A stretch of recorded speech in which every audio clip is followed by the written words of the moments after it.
Welcome to episode 40 of the Coast AFL Podcast with Nick and Blaze. This week, it's our last episode of the year.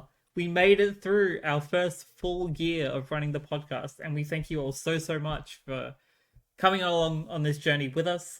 This week, we'll be going back through the year, back through the season, looking at the highs and lows, pretty much from either across the board or just from our teams, and just from our teams alone. We also take a little bit of a look at other teams as well, but it'll mostly be focused on like big key moments of the year for both our teams and the season as a whole. So let's jump straight into it. How are you doing, Mr. Cyric? Not too bad. Yeah, I'm just sort of in that half dreamy period between Christmas and the start of December where you're like, I should probably start doing things. And then you just find the all manner of other side things you can to distract yourself. And yeah, pretty much leave my Christmas shopping till later in the year again, most likely. Yeah, normally I plan ahead for my Christmas shopping, but this year it's been a really weird year for me, so I just only got around to it recently. Yeah, I must admit, there's a few friends like, when you know, but it's the people that you never get that for that are always the worst to buy for. Yeah, it's me and my dad have this habit of like, if we see something that we like, we'll just buy it. We don't set it aside for like someone to get for us for a birthday or Christmas or in his case Father's Day, that sort of stuff. But yeah, for sure. So it's always this time. But yeah, nice. Always this time of year. But apart from that, been to a few concerts, going to another one this week, and went to one last week. Very fun. Where are you going this week? Yeah, just this week. It's an Australian band. I think they're Melbourne based, but they're very, I'd say almost art rock. They're a band called HTRK. Oh yeah. And yeah, they're very, very luscious. I went to see them. It was one of the bands I got to see in between COVID lockdowns. It was probably the only concert I went to in that period. It was just like that they happened to be able to get through. So that was good. Very lush sounding band. I just thought it'd be very relaxing in Fremantle. I love Freo as a place. Very true. And yeah, it's a great cultural place in terms of the arts, and it should be a very nice evening. And yeah, the only other thing is that the weather has returned to hot. I've got the windows open. I know what to do with myself now. None of this garbage 20s, 25s, proper 35-degree weather. Yeah, that sounds like a Perth summer. In WA. Yep. And yeah. Yeah, for us, it's typical Melbourne weather. Like over the weekend, it was fairly warm, like high 20s, low 30s. Now we're back at like low 20s. So it's been a little chill, a little brisk. It's not been too bad. This week I have two concerts that I'm going to. One Thursday, one Friday. Both of the same band. It's The Killers, and because they're running two separate set lists. So they're running their main tour set list, and then the second show that they're doing it's the 20th anniversary of Hot Fuss, their debut album. Hot Fuss, okay. I think. Yeah. No, it is.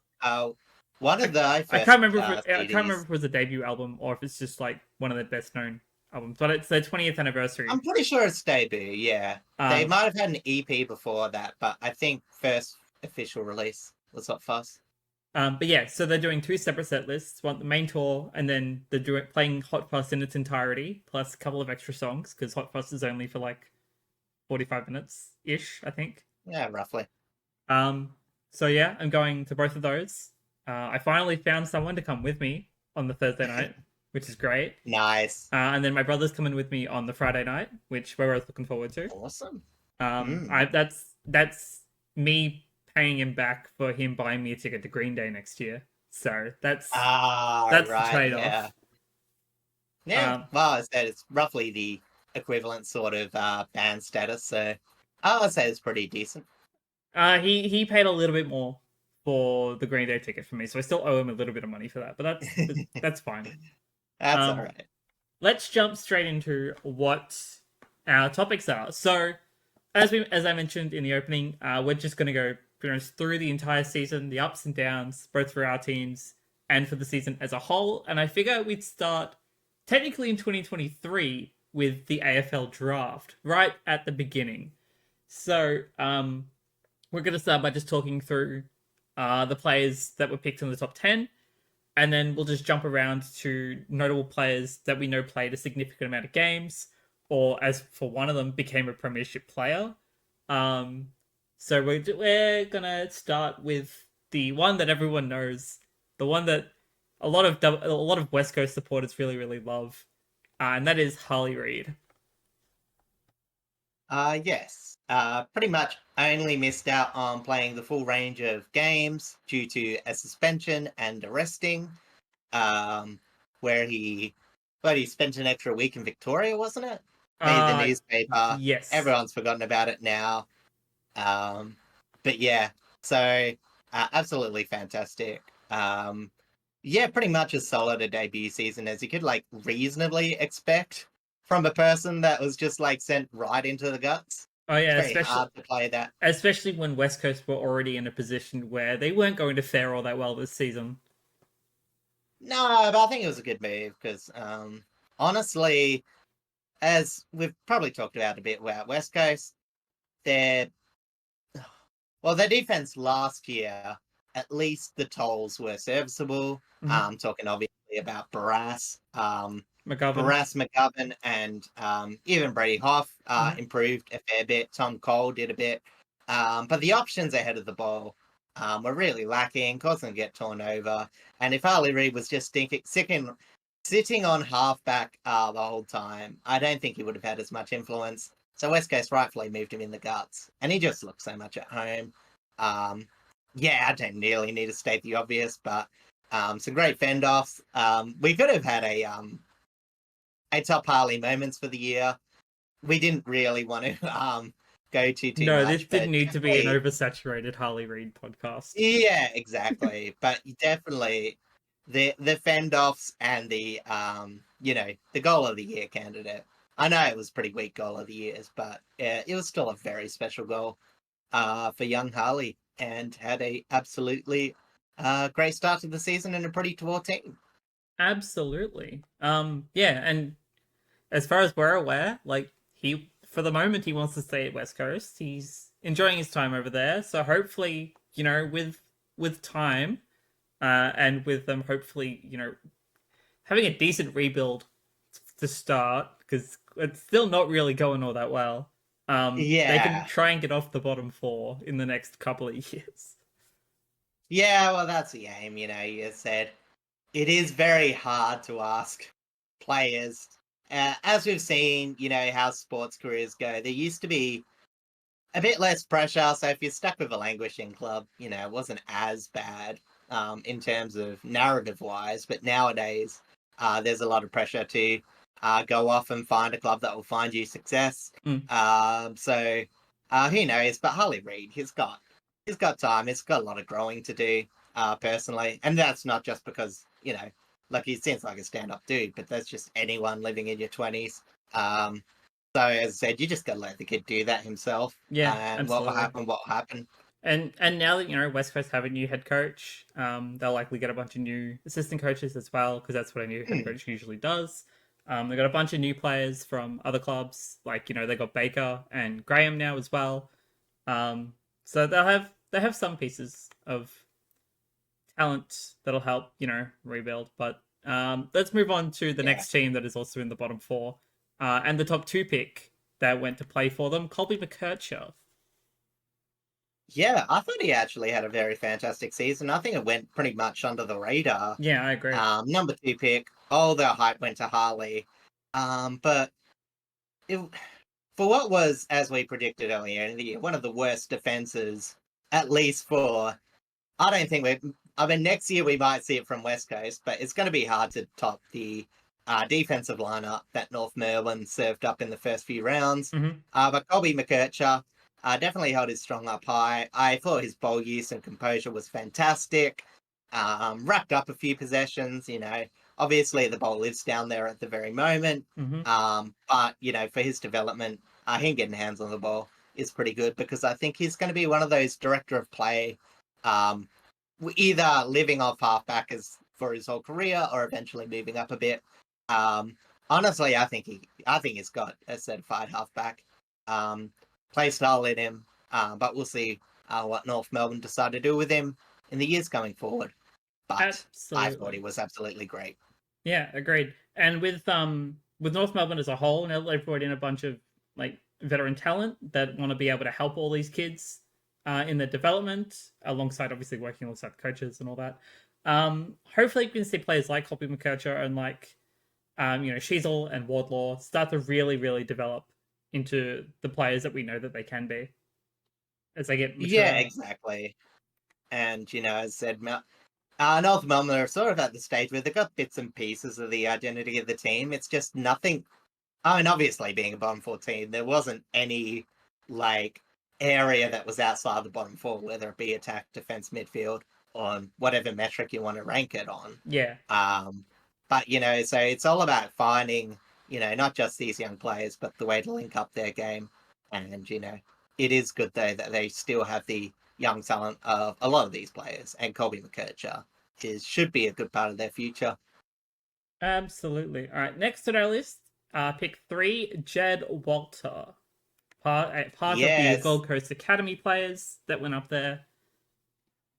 He played a bunch of games this season and looked really good doing it. Yeah, it's sort of hard because I think it's one of those things where he definitely suffered a bit for the way Gold Coast attacked.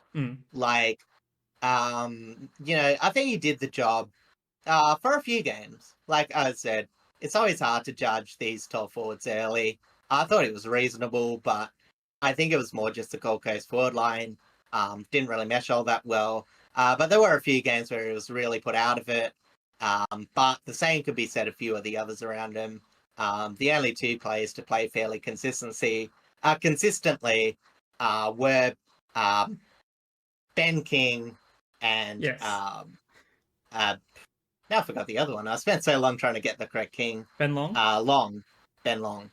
But yeah, I said a lot of the play was focused on them. So left a few others out to try. So I still got a lot of faith in him. He seems to have a bit of talent. But Gold Coast definitely have to work on their forward line integration, to help him play. And as I said, he might find a bit more time now that Jack Lukosius isn't in the forward line anymore. We'll have to wait and see on that. But yeah, as I said, probably, not as exciting as some of the other rookies, but I think there's a fair bit of talent there. Yeah. I'm probably not going to be talking too negative about any of these. No. Again, they were only first-year players, so we know that they have a much higher bar that they can reach. Yeah, exactly. But yeah, as I said, I was still pretty. I could see what the hype around Jed Walters was. All right, on to pick 4, Zane Dersma, part of the now a substantial Dersma family, with I think 4 players in the AFLW. Yeah, there's another Dersma coming through. Yeah, what is it?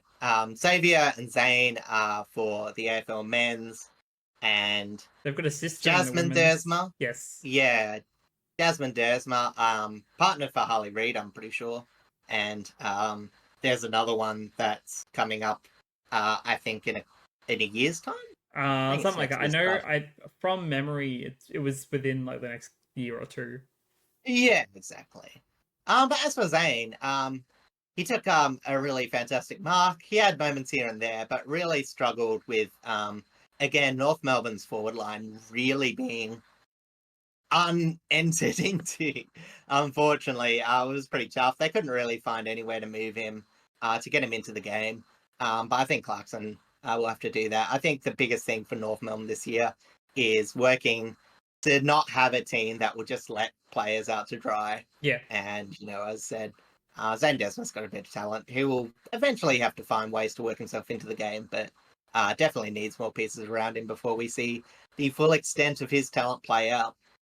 Absolutely. Again, like as we said before on North Melbourne, like it's just about, working with the veteran talent that they've now acquired to like really bring up and help mature and hone the talent of these kids for hopefully the next couple of years when they'll be able to stand properly on their own. Yeah, exactly. Because, as I said, if you can't do it, you just enter a cycle of you get all these gun players, they look solid, but they just don't have the output that's expected of them. Mm-hmm. Eventually, they get turned into overrated. You get that revisionist history of you play people saying that they were never as good as they said they were. Yeah, great. But, as I said, sometimes, players have to do the right things for the club, but sometimes clubs have to do the right things for the player. And I think North Melbourne just need a bit more tinkering before they get out a bit more out of a few of their talent. Yep, 100%.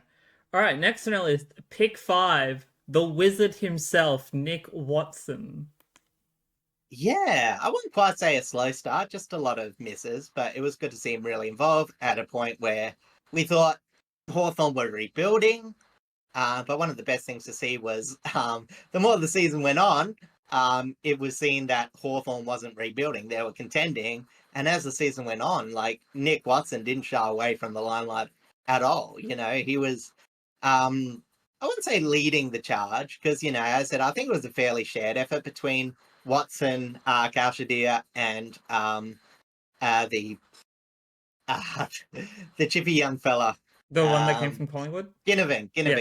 Yes. It's also so, as I said, I think they did a good job of lifting the weight off each other's shoulders. Because as I said, on paper, it's not the most threatening forward line in terms of games and experience, but he was able to deliver much more than what we expect early, especially when you got a small forward coming into what we thought was rebuilding side, to be able to work himself into the game. It's probably ahead of schedule, even for a pick 5, and I think it was absolutely fantastic season from him. Absolutely. And as we talked about pretty much most of the second half of the season, we loved watching Hawthorn and their just miracle run straight to the finals. Like, they were a fun team to watch. Yeah. As we saw from the women's team, like, they were pretty much played the exact same sort of way that the men's team did, and it was really cohesive, and they were both sides were extremely fun to watch. Made it for an extra thrilling AFLW season for the games for Hawthorn that I did actually see. And yeah, we're looking forward to seeing if they can still keep that contention up going into 2025.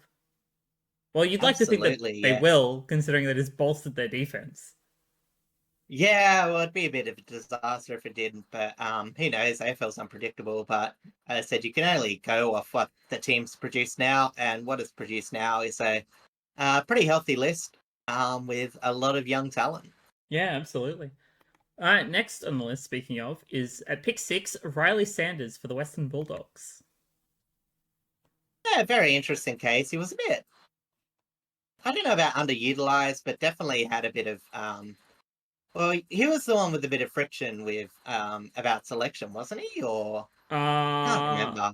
It was one of the Rileys. Can't remember. Yeah, but anyway, but his forward of the ball pressure is absolutely fantastic. He's a real talent. I want to see more of him next year, because even though it's technically a big forward line to break into, they do rely on a lot of forward of the ball pressure, as I mentioned way back when I did an analysis on the Western Bulldogs. They're one of the most disproportionately balanced team with tackles inside 50 versus tackles in just their general play. I think at that time it was like a third of their tackles are inside 50. It was insane. But yeah, Riley Sanders, one of the bigger component. Can still kick a goal. Still generates on the offense. Often we see pressure players not be able to kick goals, but he still generates a bit. And yeah, I'm very bullish on him. I think he's got a pretty good career if he can attack the game like he did this year. Absolutely. Again, like we know the Dogs are still quote unquote contenders. Obviously we've seen that they can still make top 8. Whether they can actually make a fit proper play and not get immediately wiped out, that remains to be seen. But I think they have the right talent and the right pieces to be able to at least push that extra bit. And Riley Sanders is definitely one of those pieces. Yeah, absolutely. All right, next on our list, at pick number 7, Caleb Windsor for Melbourne. Yeah, it's sort of a I don't know. Is it harsh to say he's a slow burn player? Because I think I don't think it was necessarily his fault. When with Clayton Oliver not really performing, and then when they lost Petrarca, it was just their whole team just kind of, and then obviously when they had issues in the back line, the whole team just kind of fell apart for a while there, and there was no one who could really stand up for that. yeah. But I was just saying, like, as I said, it's one of those things where at the start it was a bit slow because obviously just coming in, and then as you mentioned, that midfield just sort of broke. But he had a few really good games in the back end of the season, and I think just in general, I didn't mind his year. Obviously, he probably played a bit more midfield time than he probably would have liked to, and again, that forward line's pretty hard to, you know, function in with the way Melbourne is. Yeah. But he took a few goals, got in and around the pole. I think again, it's nothing to be concerned about. It's just one of those things where I think Melbourne probably could again, once they build a bit more solidly around, they will, play like Caleb Windsor will probably flourish a bit more. Again, I think this is a season where we just saw signs from him, but he'll pick up. I'm pretty sure he will. Yeah, 100%. All right, next on our list. I did just check to see if he played many games, and he actually did play a fair few. Daniel Curtin at Adelaide. Yeah, 7 games, sub a few times. Again, one that's really hard to judge because they didn't really. They took a large time to debut him. He was again sub a few times, so sub 4 times, I should say. Came on twice, came off twice. So yeah, not really much you can say about him. He did have a couple of games, good games, sorry, in the back end of the season. I pretty much played out from round 20 onwards, and like 3 10 plus disposals games. Showing signs, but it's very, I think they'll want to work on building him into the future a bit more, especially when you have a WA player who will probably get asked the question to go back home. I don't know if this is WA, but I'm a bit happy about talking about, but it's a long way, as I said. And, 197, 95 kilo defender / midfielder, they can take a bit of time to develop. They might have been concerned about his tank. Who knows? But again, there's a lot of talent there. We'll give it a couple more pre-seasons. But for right now, there's not much you can really say about Danny Curtin. Yeah. Probably one of the biggest question marks of the top 10. Yeah, agreed. But again, hopefully a bright spot for Adelaide going forward. Same with Ethan Reid at pick 9 for the Gold Coast Suns. He only played 4 games this season.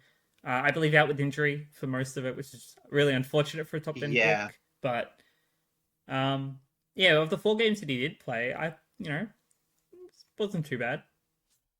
Yeah, it was very interesting because he played a couple of games when Witts went down. Then he sort of got injured. I'm not sure if it was round 6. I think they might have been floating both the players or working out how to fit him in and Witts. I'll quickly check that. Yeah. So that's when Witts came back. Yeah. So yeah, but as I said, sort of hard to judge because they didn't play him as a ruckman straight away. They played him as a forward. As I said, kicked 3 goals. Quite unexpected, the couple of goals he scored against the Hawks. I vaguely remember it. As I said, you can judge a player like a toll like that, but to have an impact whatsoever, you just take that as a small win while you're just developing him. Again, absolutely. It'll be a couple more years. Again, it's still a top 10 pick. You want to try and cultivate that talent, whether it's you can take your time with it, but especially because he's a tall player. It's like, especially with Witts being a bit injury prone, like it made sense to pick him because like he will come in. If Witts goes down, obviously again they're not rocking him yet, but they put him in the forward line, get his games up, and it's all about just building him up to eventually replace him. Because they're really high on him. But yeah, as I said, unfortunately they couldn't really work on him when he was injured. So but again, it'll be interesting. What Gold Coast forward line would look like if they're playing both Reed and Walters, because two really big, strong bodies versus the quite athletic Max King. They could, build around it. It'll just be interesting to see if they do, or just hold off on him until he is a bona fide ruckman. Yeah, agreed. And then last on our top 10 list, at the very least, is Nate Caddy for Essendon, who, if you've been listening to the podcast for this season, that we're quite high on Nate Caddy. He's had some pretty great games at Essendon so far. Yeah, well, he came in with like a house on fire, and then, it was pretty reasonable throughout. For a rookie, there was only a few games where he didn't score a goal. I think it was what? I have to do math now. Look where the scheme is, but yeah, about 9 goals in 11 games. That's not too bad. Not too bad. Yeah, exactly. And just that marking presence in a forward line that's not got all that much to be excited about at the moment. Mm-hmm. So they're looking for a player like him, and yeah, he seems to fit the bill. Again, next year he'll probably have a few more opportunities. He might even play a bit deeper with Stringer not being present anymore. But yeah, as I said, we'll see how he goes with some of the better defenders week in, week out. It's always hard. You don't want to go too early, because when they first come in, young forwards, they normally get, just whoever. They don't normally have all game time, so it's normally the floating one. So yeah, we'll see how he goes. But I think there's a few teams going to be paying a bit of respect to him early, as he works his way into the side as a full-time player. Yeah, 100%. All right, you have the numbers on the other players picked up from this draft that you kind of want to take a look at. So who's next on your list? Well, as I said, Darcy Wilson is the only person to have played all the games this season as a rookie. So I just thought I'd give him a bit of a shout out. I'm sort of an awkward but pretty solid game. 15 goals, sort of played that mid-forward thing for St Kilda. And again, I don't want to say underrated. I think he was like fairly rated, because, I don't think he had the impact of some of the better draft picks this year. Mm-hmm. But I thought he was very consistent, and especially towards the end of the year, you could see his impact. And as I said, round 1, pick 18. Played all 23 games. That's a pretty good selection. Obviously, the other one, round 4, pick 58. Harvey Thomas for GWS. Played 22 games this year. Sort of pretty quiet. I think he was sub for a lot of the early bits. Just 3 and a couple at the end. But he was able to impact a bit. Scored a few goals, but they really liked him for his forward pressure. Mm-hmm. So yeah, and plus from a very small stature person, only 2 centimeters above me and a tiny bit weightless. I've got 6 kilos on Harvey Thomas, which I can't really say there's too many AFL players that I'm outweighing. He weighs 69 kilos. I'm a bit somewhere between 70 and 75 at any given time. I weigh less than he does. Oh yeah. You're pretty. I am very. You got that scrawny. metabolism, Blazey. Yeah, I know. It's all right. It's all right. You've diverted all that power into mustache growing. You'll leave it out afterwards. But yeah, so I thought he had a pretty good year. So I'll give a shout out to him. Logan Morris, obviously one of the big stories of the year. Sort of came out of nowhere for Brisbane. Sort of just played as an option as players went down.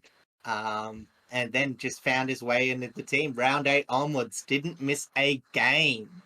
And he kicked, I think he kicked the most goals for debutants. I gotta check that. Probably, considering he became a premiership player, I think so.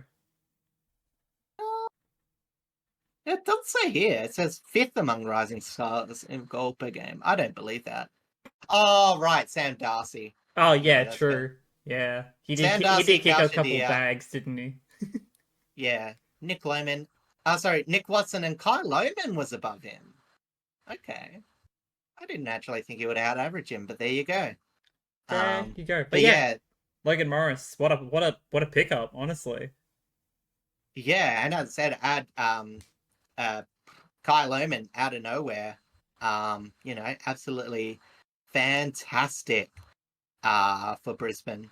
As I said, premiership players are often sometimes decided by not just your best players, but the players that out of nowhere rise to fill any gaps that, you just have because, the AFL just dictates that generally you probably have a few holes in your team. But yeah. 224 for Rising Stars. So Kai Lohman obviously wasn't that draft pick, but Yes, correct. is still young. Yeah, he still anyway. came under it because he was still under the requirements. But anyway. Next, the player that I want to look at next is Sean Manor, who was picked up by Geelong, mature age recruit, 26. And who had a very blistering season up forward. Like, he was nearly one of the few players that actually put them back into a grand final. Yeah, absolutely. And, we talked about it, like, even the fact that we're having a conversation about not playing Tom Hawkins to keep Sean Manor in the team just goes to show how much of an impact he had early.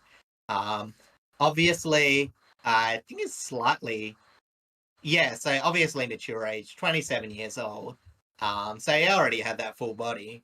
But, coming from Ireland, not having as many games under his belt, he ran the forecraft fairly well. So, good on him.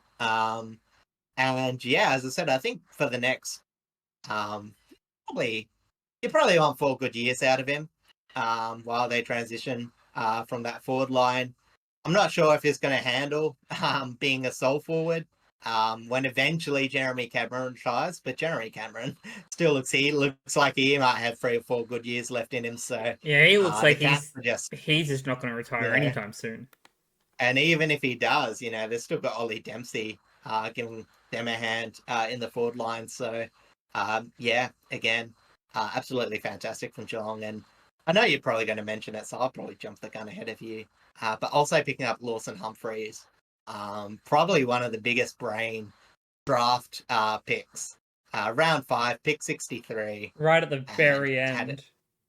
Yep, and straight from, as I mentioned, Swan Districts. Played a few games with the senior sides, didn't register enough games to play in their final series. So played for the Colts grand final. Played for the Colts Swan District grand final. So skipped a league after that game and went straight to the big league and looked right at home. Absolutely fantastic ball use. Good speed on him too. And, should have a bright future ahead of him. Absolutely. And then just the one last player that you did touch on very briefly, but I want to touch on a little bit more, is Cal Shadir. I thought the first couple of games that he played, he was still quite green. But once he got that consistency into him, I think he picked up his game a little bit more, especially as that Hawthorn midfield started firing a lot more consistently as well, even though they didn't have Day or Lewis for a long time. They managed to make up for it, and honestly, the only way that he can go is up. I think that him and the rest of that forward line are mashing really, really well together, and it's going to be thrilling to see, hopefully, provided no injuries take them over. Yeah, and as I said, it didn't quite happen straight away, and that's why I want to say, the resolution of young Cal Shadir and Nick Watson, they were missing a few shots. They were getting the ball enough, but, weren't quite doing a lot with it. And, Hawthorn, again, at that time, we thought they were rebuilding. And then, once it clicked... We find out they were contending. Yeah, well, that's what I'm saying. It's it's a lot different when the person you think you're going to kick to, is going to score. You know what I mean? You never really want to say that players avoid kicking it to... targets or whatever, but when you don't have the best option, you sometimes try and look for something overly creative, or you just at worst bomb it in there, hope for a ground ball contest. But when you have a key forward that's firing, it just opens up the diversity of what you're able to produce in attacking. So yeah, it's an absolute great find for Hawthorn, and hopefully he can continue on this early fantastic career trajectory.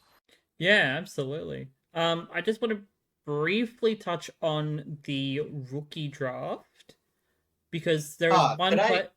there is one player in I was here gonna that I say, actually want to talk about. A lot of them, a lot of players in here are just re-signings. Um, hmm, but there was one player here that was picked up by the Gold Coast Suns who became probably one of their best this season, and that's Sam Closey. yeah, He no, it was was absolutely fantastic. Honestly, played a bit on the wing. Sort of, yeah, as I said, not overly. Oh, obviously, yeah, I don't know. He just ran a pick from Werribee. Um, Played pretty solid. Yeah, one of those things where sometimes the punt on a, young talent. I'm not sure if he initially, I'm not sure if he entered the draft in 2022. Because yeah, as I said, I think he would have been old enough back then. So maybe either he didn't initially draft or whatever, but he ended up proving a pretty pivotal part of Gold Coast ball movement, which again probably could have used a bit of a step up. So yeah, they absolutely lucked out there. yeah, Great absolutely. pickup from them. Um, Yeah. all right. Next on the agenda is we plan on going through some games and a couple of rounds as well, specifically um of like notable so for essentially the ups and downs of um or highs and lows as it could otherwise be called as for our team specific moments. Um, and then we're gonna kind of just go through like do an overview of the season itself. So where do you want to start? Do we want to just start at the very beginning Oh, still, or either we can start at the beginning or we can do our teams individually and then go overall. I'm pretty fine. um, we will start. So I'm kind of doing this on the fly because honestly, I have no idea either. I might just go through Richmond just because it's going to be a lot quicker Yeah, because I don't I have think as so. much to talk about. So I'll start with the highs for Richmond, which were beating Sydney in round three. I was at this game. It was a thrilling time. One of the two wins we got this season because little did we know what was going to come. Um, at the time, we did have the injury to Gibcus. He did his ACL for a second time at the end of round two, I think. Round one, round two, something like that. Very unfortunate, very tragic. Hopefully he's back on the park without an ACL injury in 2025. Mm, I'm praying because we need him in that backline. Our backline is really good with him in it. And then I think this game we also lost Tom Lynch to another injury, which is I've spoken all season long about I feel like Tom probably should just retire, but I think now his veteran presence is going to help more with our younger forwards and helping them mm. mature and get better at their craft. So I, even if we don't see him on the park all that much going into 2025, I hope that his veteran presence will help immensely off field at least. Um, but in terms of this game overall, it was so thrilling. Like Mm. if I just look at the match timeline here, it was so up and down. Started like going into the start of the game, I had no hope. Sydney were already touted as to being one of the best teams in the competition. Obviously, they had their big off-season recruitments, especially with Brody Grundy. Um, so that or going into this game, it was already super interesting to see how the matchups would go. Right off the beginning, it was very even across the board. Then we picked up the end of the first quarter. Sydney fought back all the way through the second, and then took the heavy lead in the third. And then we came back late in the third to get to be like 18 points up. And Sydney came back again, and then we managed to get a last quick goal and a bunch of behinds and secured the win. And the crowd went ballistic. One, because it was our first win of the season, and two, it was against the top contender. Yeah, as I said, as a neutral, even I remember, because it's round three, and it just seemed like one of the bigger upsets you were going to see this season. We obviously had no idea how good Sydney were going to look at that earlier half of the season. And we also had no idea And how bad Richmond were going to end up being because of injuries. Gonna get rich. Yeah, exactly. But the other thing I also want to say about this game, it was the start of Maya Kelty Lafau. It was his first goal, and he kicked another important one in that game. Low possession count, but after that match, he would start to make a bit of his impact. Because he debuted the round before, didn't have much of an impact against Port Adelaide, but as I said, it was so interesting. It was a player that you knew was only there because of injuries. And, I said he started off having a pretty great start to his career before, unfortunately, injury cruelled him, much like many other Richmond players. But absolutely. I won't talk about it too much. We're on the positive side for Richmond. Yeah. Lafau coming out of our SSP program. Great selection by us, honestly. He was going to be an NRL player, change codes. Also, it was also a New Zealander, so it was always good to have another one under our belts. Connections with Dusty and all that. Very, very beneficial. But yeah, no, he was a great pickup. Definitely one of the rising, I wasn't say a rising star, but like one of the shining lights very early on in the season, and hopefully going into next season be even brighter. Because we know now he's recovered from his injury.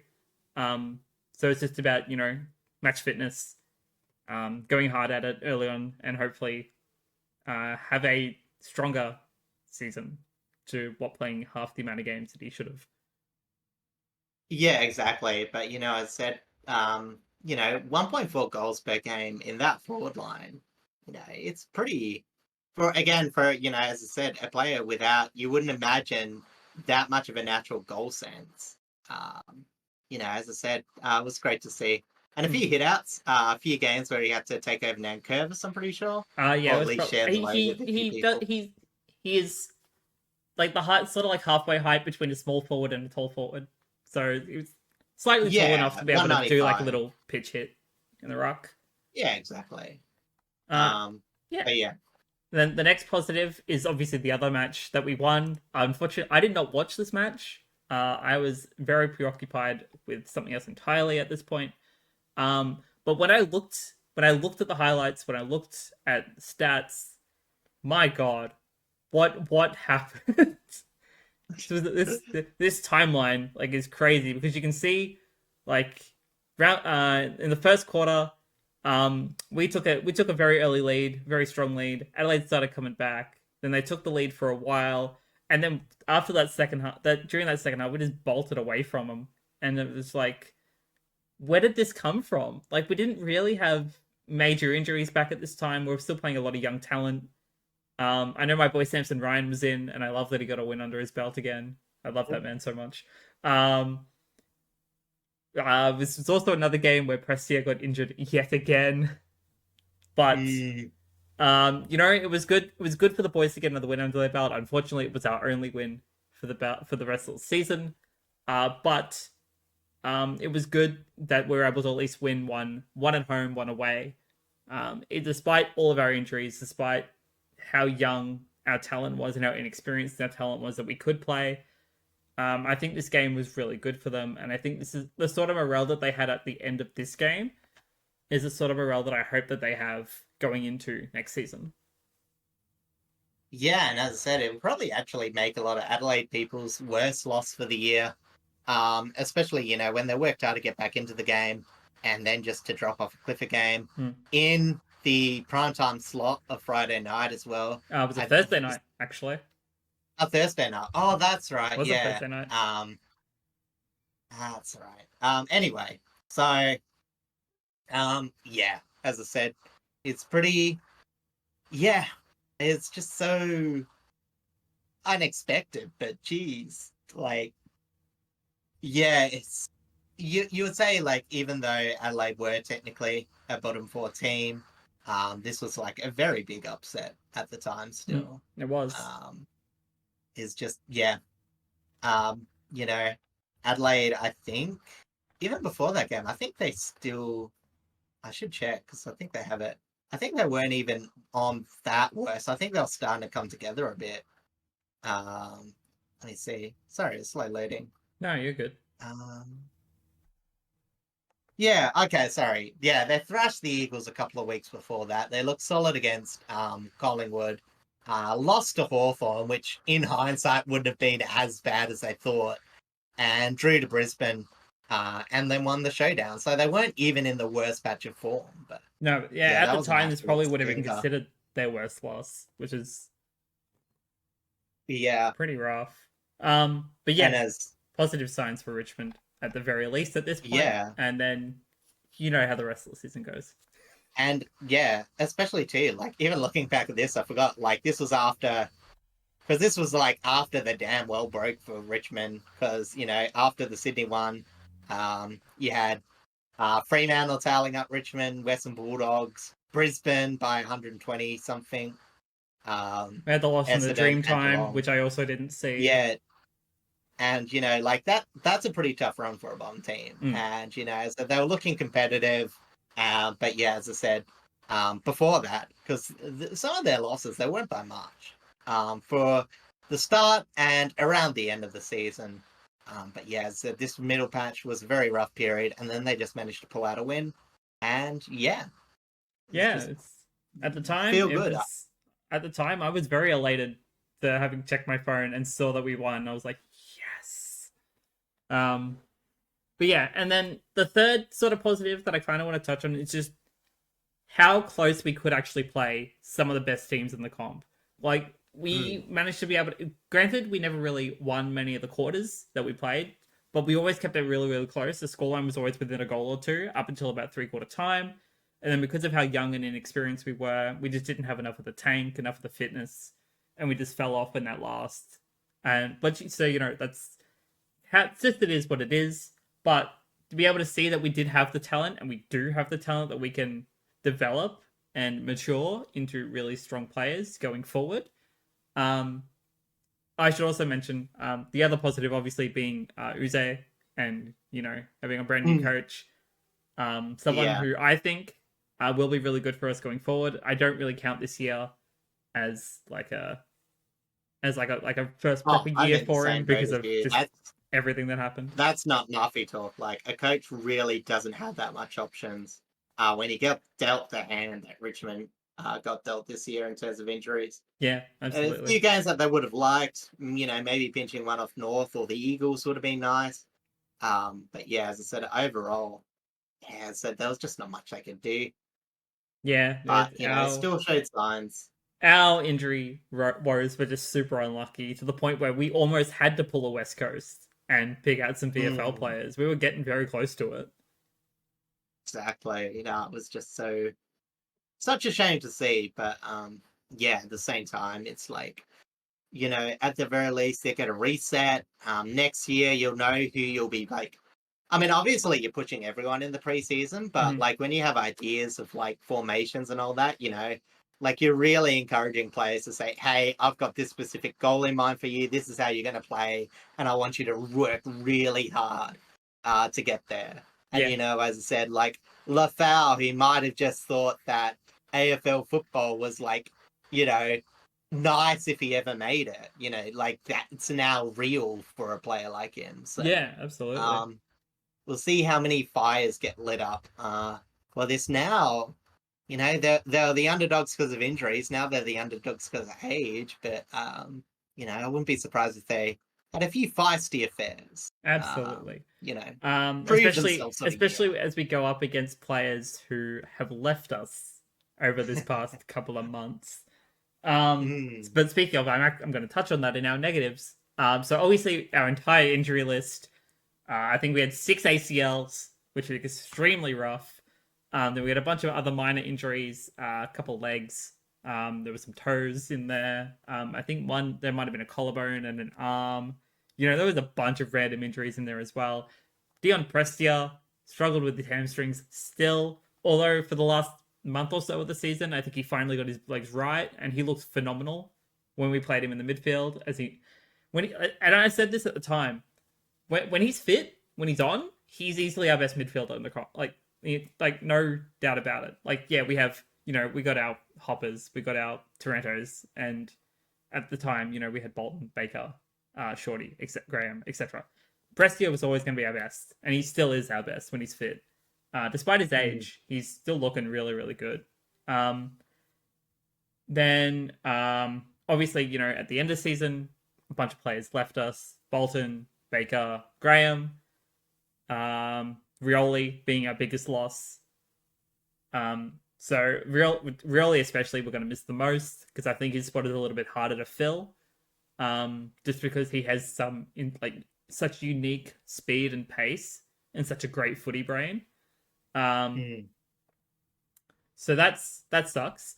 But I think it's just, you know, it's football. It happens. Players leave all the time. Yeah, exactly. We're in a rebuilding stage, which I'm actually not gonna have a third negative. I'm actually gonna create a fourth positive, and that's the players we picked up in the 2024 draft. The number one draft pick, obviously, but getting 8 players from the drafts, especially, and we're still looking at a possible 1 or 2 players for our SSP selection. I think we've bolstered really, really well. It's just about cultivating this talent over the next couple of years. Especially, obviously, Sam Layla, because, my God, what a pickup. Yeah, no, I said it's funny because there was a bit of talk about, you know, who would be the first one to go. I think Jagger for a while was touted to be a top selection. But yeah, as I said, Sam Layla, I said I look at the highlights and I don't really, put too much stock in him. But again, a bit like Ali Reid, I think you're just looking to get a fair bit out of him in his first season. It's what Richmond needs, and he looks like he has the body and skills to play the first year. So, you never want to push a kid too early if he isn't ready. But I'm fairly confident you'll be seeing Sam Layla, if not round 1, at least in the first 3. Yeah, 100% agreed. Especially with a big body midfielder like him, we're going to need that in the midfield, depending on injuries. But 2, just getting that experience alone is going to be huge for him. All right. What game do you want to go to first? Or do you just want to... Well, I sort of split it out into 2. So I went moments and then games. Okay, so in terms of Port's best moments, the third one, which was just announced a couple of weeks ago, or maybe last week, I can't remember. But it was an off-season one that's been along with us for a long time. Port Adelaide's nearly wiped off their debt. Since obviously one of the biggest points in 2012 was how much debt we had and how much the AFL was pumping money into Port Adelaide. We were basically, as I said, almost at the point where they could almost control us by how little say we had, because the AFL did appoint Keith Thomas, our former CEO, to us. He did a really good job at the helm. A lot of this debt wiping up is huge thanks to him. I said I obviously talk about Ken Hinkley a lot in terms of turning the club around, but Keith Thomas was absolutely instrumental. One of the better CEOs. And yeah, as I said, it's absolutely fantastic to see that the debt's nearly wiped off after, because a lot of things being said about Ken Hinkley and not, going all the way and, how good is making, second or third on the ladder if you're not going to. But, I know you can't just exist on trying to make a profit. But, if we had some terrible years and another rebuild, Port could have been looking in dire straits. And that's sort of a partial decision. And I know it's not the best to why you stick with someone like Ken Hinkley, because it provides a lot of stability. And now that you're almost clean, you got a lot more control about what you do, and all that sort of thing. So it's a really big and important point, but one that's probably not mentioned all too much. So I thought I'd lead off with that. Number 3, I was going 3 to 1. We'll go Zach Butters' AA season as number 2. All around, he was absolutely fantastic. I think sometimes he gets a bit hot-headed, but the way he attacks the ball and the way he's able to distribute I've had a few problems with some of the midfielders just blasting it in, but Zach Butters, he always, because he's able to create space for himself, he's able to distribute so much more better than you would imagine by a player that goes so scrappy into the ball. So I had him number 2. Brilliant AA season, especially since Connor Rosie, our captain, he still had a good year, but again, I Had some always very think taking on the hot-headed captaincy. moments.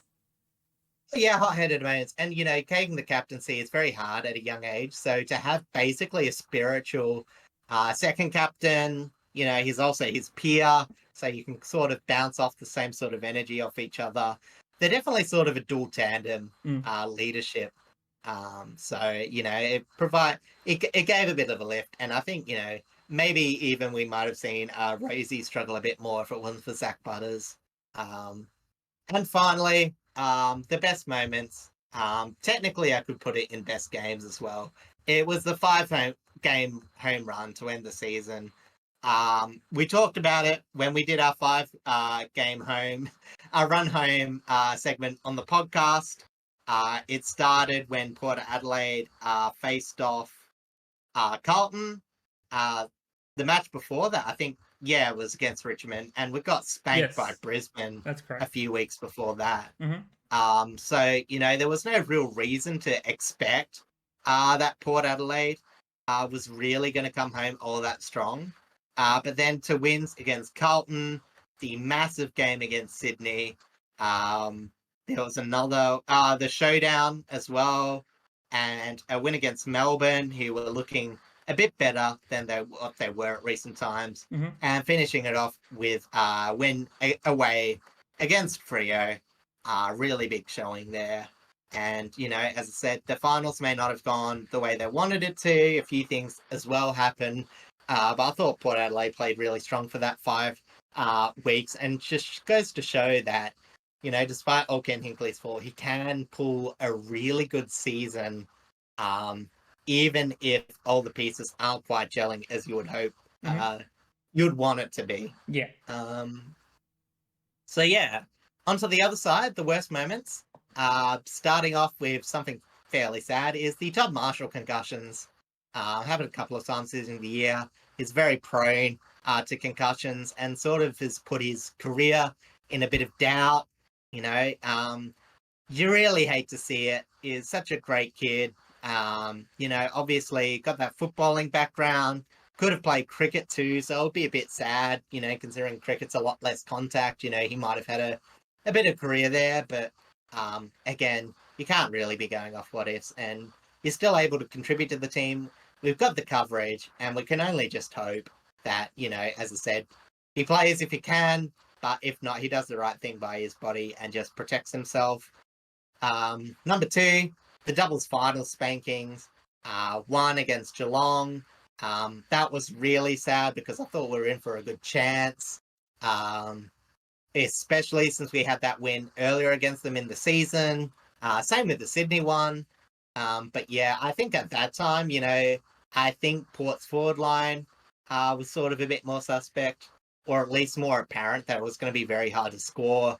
But yeah, as I said, that initial one against Geelong, you had that 5-run game home. That 5 win into the home, 6 wins altogether. And to just get absolutely obliterated first round. It was just a bit of a hit to the ego. And the final one, it's pretty obvious. It's the Dan Houston hit. So I don't want to say like it dictated how the finals went, but there definitely was like a release of air that was gone. Once that happened in the showdown. They were able to replace him. Like, as I said, Kane Farrell, really good player. Not Will Lawrence. Here's the other Evans. Logan Evans. Logan Evans. Yes, I knew it started with an L. I couldn't remember which. Yeah, and Miles Bergman played well.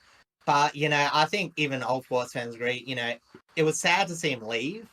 And I think it was just really sad for his final moment to be dictated by that. So even though I don't really want him to see him in a Collingwood jersey, I definitely will be glad when that isn't the last game he played. Yeah. And he's able to move on because he's an absolutely fantastic player, absolutely great ball user. I think Paul will be able to recover from missing him, but the overall contest, I think that was, for me, probably the worst moment of a very good club servant. Again, picked out of nowhere, very reliable, and we'll miss him dearly. And Fair enough. yeah. So On in terms of to the games, your positives. yeah, well, I said the best games. I think, and you'll probably get them up. Versus Hawthorn, I've written ×3, because obviously the women's game was really good and the first one was really good. But I think you have to represent it by the one in the semi-finals. That was an absolute cracker. And I've actually led off with the best game. I read my wrist in the wrong order, but why not lead with the best? It was an absolutely thrilling game. Port got off to an absolutely commanding lead. It was very unexpected. We thought that Hawthorn was really going to be, a really good chance to actually make it, not just to the prelims, but to the grand finals, especially the way that Port Adelaide played the week before. But I had a bit of faith. But, as I said, after they kicked 5-6 to nothing, Hawthorn were able to kick a string of quick goals, ended up getting a lead in the third. Then Port Adelaide were just able to arm wrestle. They were able to find place, goals. Obviously Mitch Georgiadis kicked 3 goals too. But it was all the other contributors. Jace Burgoyne, Darcy Byrne-Jones, Willie Rioli kicked 1. And yeah, as I said, it was really just a case of when Port's able to play well and get enough of the ball, they're able to find different forward targets that they can't often rely on when they're getting beat, which is why there was such, a big turnaround between, the game sandwiches in between them. But yeah, as I said, and there was no doubt Hawthorn were coming home strong. I thought they were a very good chance after Ginnivan scored his goal from the pocket, that they were going to actually come back and win this, but they held on strong, and I was very thankful for that. Honestly, I know a few players have been like, people would have been happy, if they went out in straight sets, maybe Hinkley got sacked, yada, yada, yada. But in my mind, it's always best to get as far as you can in finals. And even though we got bumped by Sydney, that was absolutely great to see. And obviously, who can forget the Darcy Byrne-Jones goal at the end of the initial one against Hawthorn, with, 7 seconds left on the clock.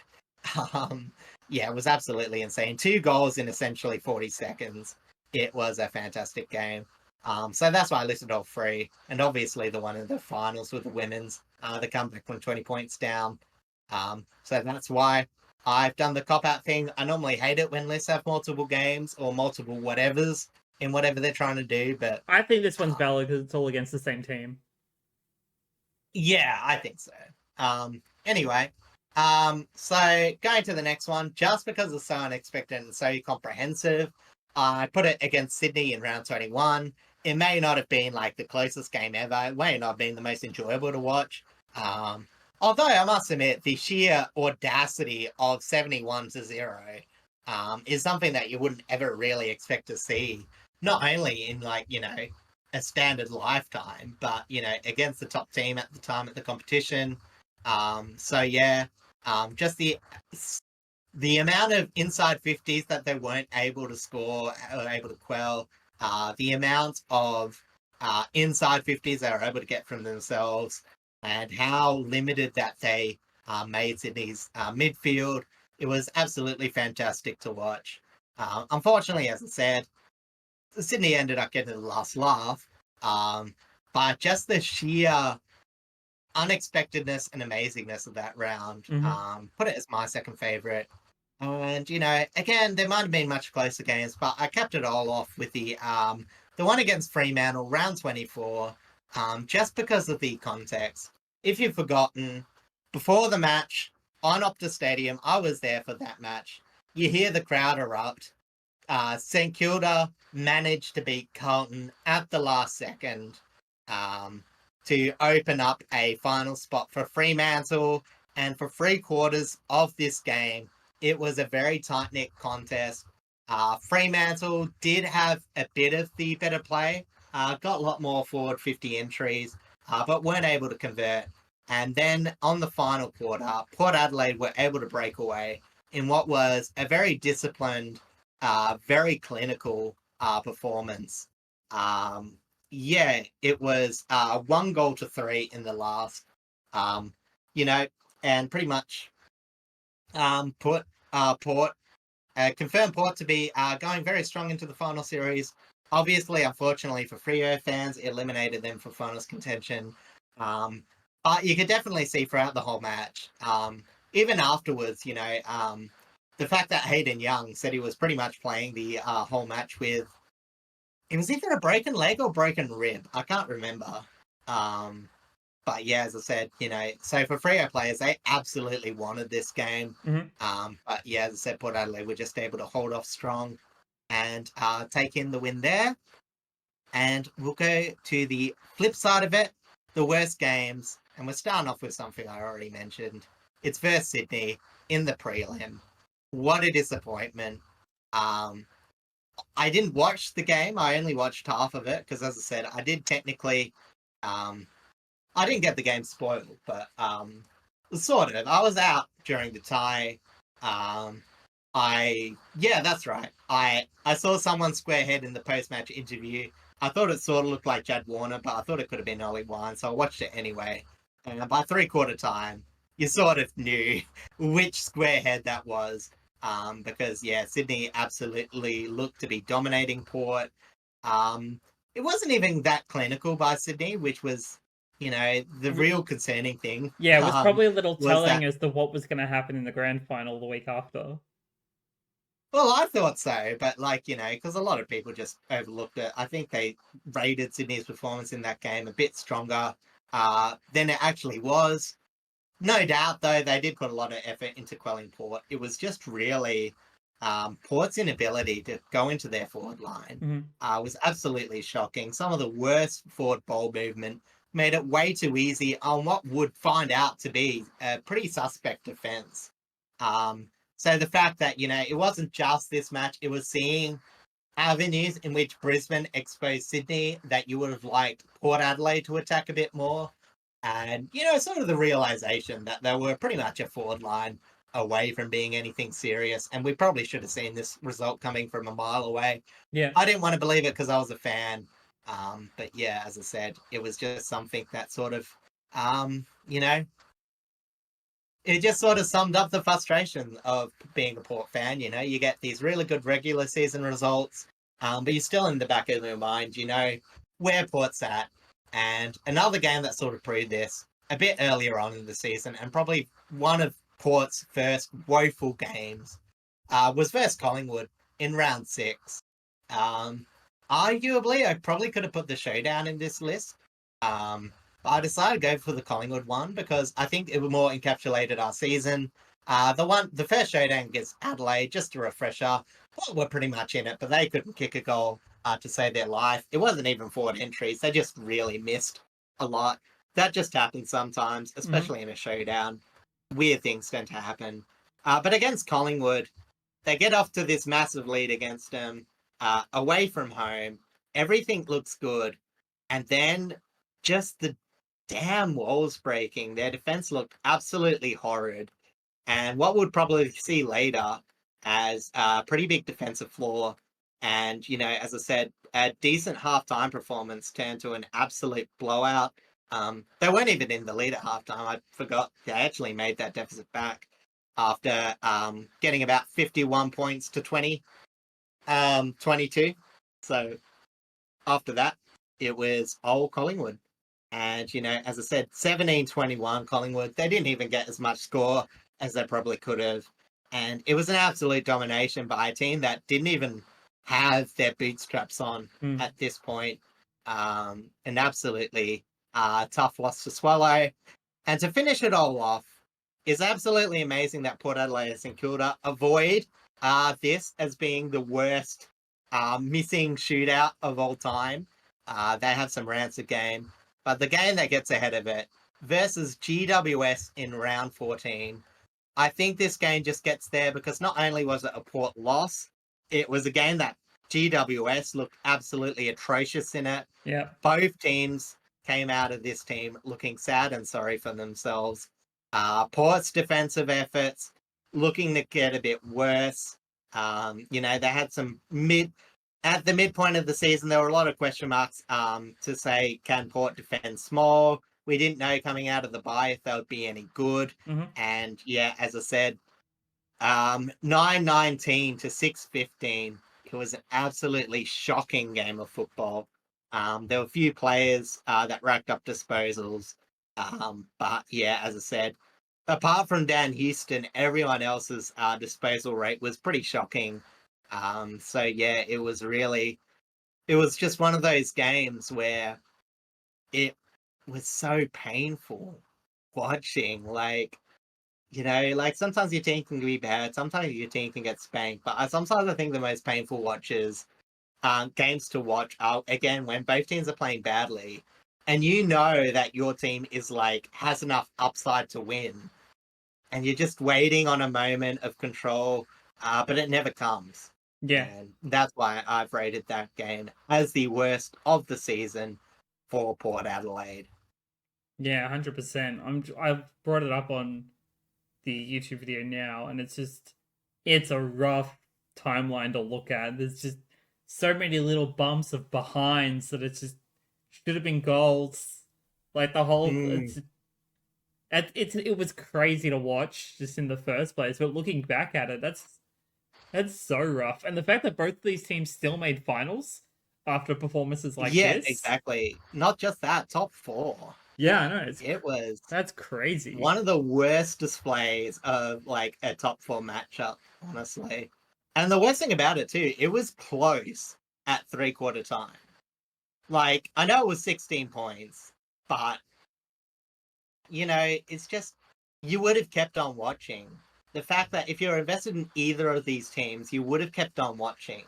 And that's the worst part. If you get blown out, you turn the TV off. You know what I mean?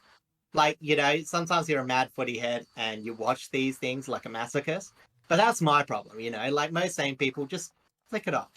Yeah, if you would have been watching this, and that's the painful bit. Yeah, because unfortunately, if you're us, we're gonna watch this sort of stuff, win or lose. Yeah, exactly. So yeah, that's what I thought was the worst. Yeah, I mean, definitely. Can you hear that outside? Not really. You're good. Okay, cool.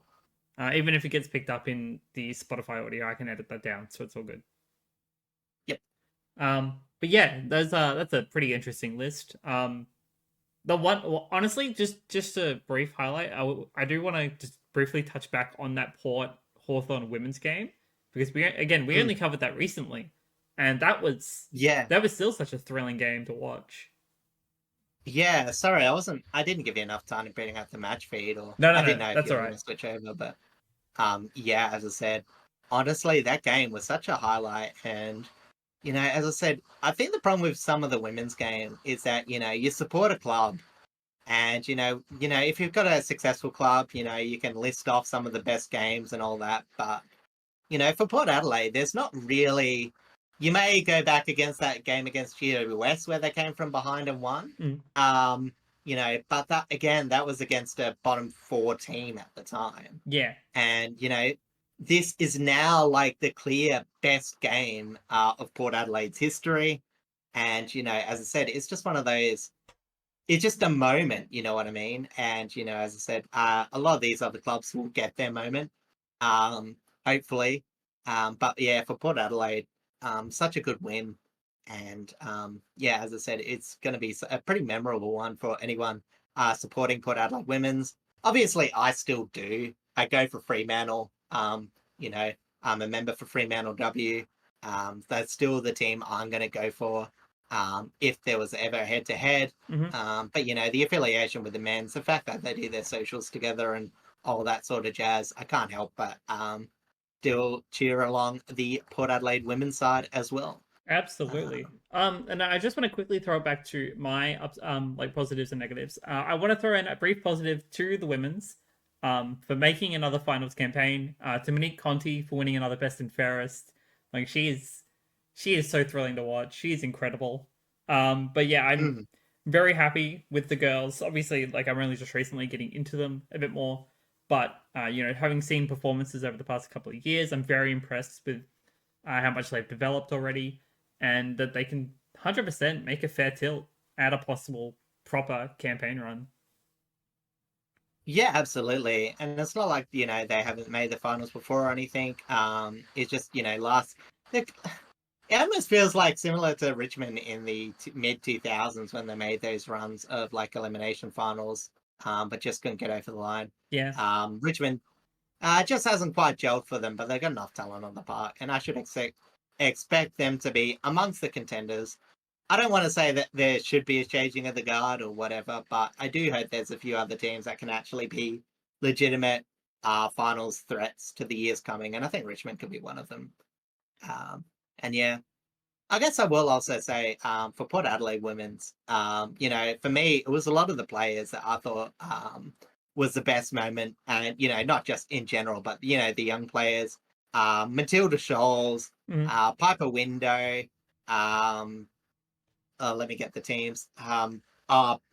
Borg, I've forgotten her first name, and I've mentioned Matilda Shorts. yes, you have. Um, and oh yeah, Abby Dowrick, of course, in the midfield. Absolutely fantastic. We've still got Indy Tahoe, high draft pick from last year, who unfortunately got injured to come back in, and of course, Captain Beth, long name Cumber, Cumber, yeah, You'll find it. yeah, poor women's captain. Uh, Look, she deserves her name to be read out properly. She does. Janelle Cuthbertson. There you That's go. it. I was like, because I kept on thinking like Cumberbatch, but I knew it wasn't quite that. But yeah, so yeah, very excited to see how they go next year, and definitely worth giving a bit of attention to. Definitely. All right, let's we got a bit of time, so we're gonna also do a brief overview of what the season actually was. Remember the ups and downs of the season itself. Starting with the most polarizing part of 2024 is opening round. We all have opinions on this. We all have opinions on it coming back. It's, to put it basically, we like that they're trying to grow the game more in New South Wales and in Queensland. We think it's a very good thing for the game. However, just the way that it's scheduled and the way that it affects the rest of the first 5 rounds by adding buys in, well, apart from round one, adding buys in those other rounds for the teams that play in opening round, it sucks. No one likes it. It's just ridiculous, and I don't understand why they won't just commit to just letting the teams play out up until just full rounds up until say gather round, Yeah, and then maybe do the buys after that, and then we don't have to do the full mid-season buys as they are. yeah, exactly. And the unevenness of the ladder, and plus, often round one, I don't want to say it's overrated because obviously we're dying for football. We like to see it, but your average match isn't actually going to be that good. So the fact that for a lot of people, they're not going to actually see their team, and you even see in this round, the only exciting game was Brisbane and Carlton. Adelaide and Sydney, honestly, that was even a bit of a slog. Sorry, Melbourne and Sydney. Melbourne, Sydney, yeah. I remember Melbourne were very much struggling in their forward line entries. GWS and Collingwood were exciting in the fact that GWS won so emphatically. That was actually probably an alright game to watch as well. But, then you had the Gold Coast Suns and Richmond, which was hyped up at the time, but I don't think anyone past round 3 was going to think back to that match. No, agreed. It was always... You may wrap it up last week, but... Yeah, if you're going to talk about a positive out of opening round, at least for the matches itself, it would be that Brisbane-Carlton match. Yeah, but even then, it's like, it's so forgettable. Like, I get that they were trying to like play into storylines. For example, with Sydney Melbourne, it was about Brady Grundy. Brisbane Carlton was the prelim final rematch. Same with Giants Collingwood. And then for the Suns and Richmond, they have a history already, and then it's obviously on top of Damien Hardwick, first year as new coach of the Suns after leaving Richmond in the middle of 2023. is But I get that yeah, I get what they were trying to do, but it sucks. Honestly, and the double we prelim, don't like like, it. I've mentioned this before. You got to give the best teams a bit of time to prepare because, Yeah. like, that's where we normally see a few upsets at the start of the season. Like, it's great if you don't always have like the biggest head-to-head matchups. Have a few lopsided ones because they end up being a bit closer than you think. Mm-hmm. And on the flip side, as I said, it does save, like Collingwood we saw this year took a bit of time to get together, before they made a bit of a push. Obviously, they were a bit up and down for the rest of the season. But that, Brisbane obviously being the biggest one, they were a bit unlucky at the start, then injuries, and then, we thought they were going for all money. But, that's why you save a few for the end, like the Brisbane versus Sydney at the last half of the year. Mm-hmm. Like that was far more entertaining, especially with the way it ended up being. But, just save a few at the end, especially if there's no double headers. Like maybe you put a first of a double header if they match up, But yeah, as I said, I don't really like it being all the prelims. And obviously we have 1.5. A matchup we didn't get to see in the finals for this new opening round, which was Sydney Hawthorn. But Brisbane and Geelong, obviously, that big cracker grand final prelim final. But yes. As I said, especially early on in Brisbane where it's just going to be greasy. I won't talk too much into next year. This is a Reministmas. So yeah, as I said, opening round, pretty much we all agree. It was just, Yeah, 100%. I want to jump forward now to round 7. And this is specifically because we're at the point now where Brisbane are 1-5 in their starting run when they lost Kitty Coleman extremely early on, and they just started struggling massively in terms of performance, both player-wise. They struggled at their home ground for a long time, and it was kind of really disheartening to see because we saw them obviously last year having played the 2023 grand final, losing to Collingwood, but it just looked like they basically had the premiership hangover, but even worse than what Collingwood ended up having at the time. Yeah, at the time. And the thing is, because it's funny because, like, you could see Brisbane having that big hole on them because, they're a forward half pressure team. Everyone knows that. And they were so good last year. And you go, well, because so much of the game's forward half and they're not being able to recreate it this year, are they just gone? Like, and we've talked about it, like, yeah, probably we were a bit harsh on their defense because of their injuries. They ended up being fairly reasonable by the end of the year. Yeah, they managed to catch up really well defensive-wise. Yeah, but, as I said, it was just offensively, they were struggling in kick straight. Charlie Cameron had a very quiet start of the year. Eric Hipwood was nowhere to be seen and just looked really bad. Because round 7, they get absolutely smashed by GWS, who are looking to be very high contenders. I think at that time, I put GWS as the most informed team of the competition. I vaguely remember giving that to a few teams. I was very big on the Cats early, very big on GWS, before it ended up just being convinced of Sydney. And yeah, as I said, there was a few other, events that round. I will say, I did list a few of my favorite games of the season. I wasn't sure how we're going to do it. But one of the games is in here. It's the ANZAC clash between the Dons and Collingwood. One of the big draws of the season. Quite literally. Yeah, exactly. And, you think, Essendon and Collingwood, both these teams may make finals, but they looked all right at this point.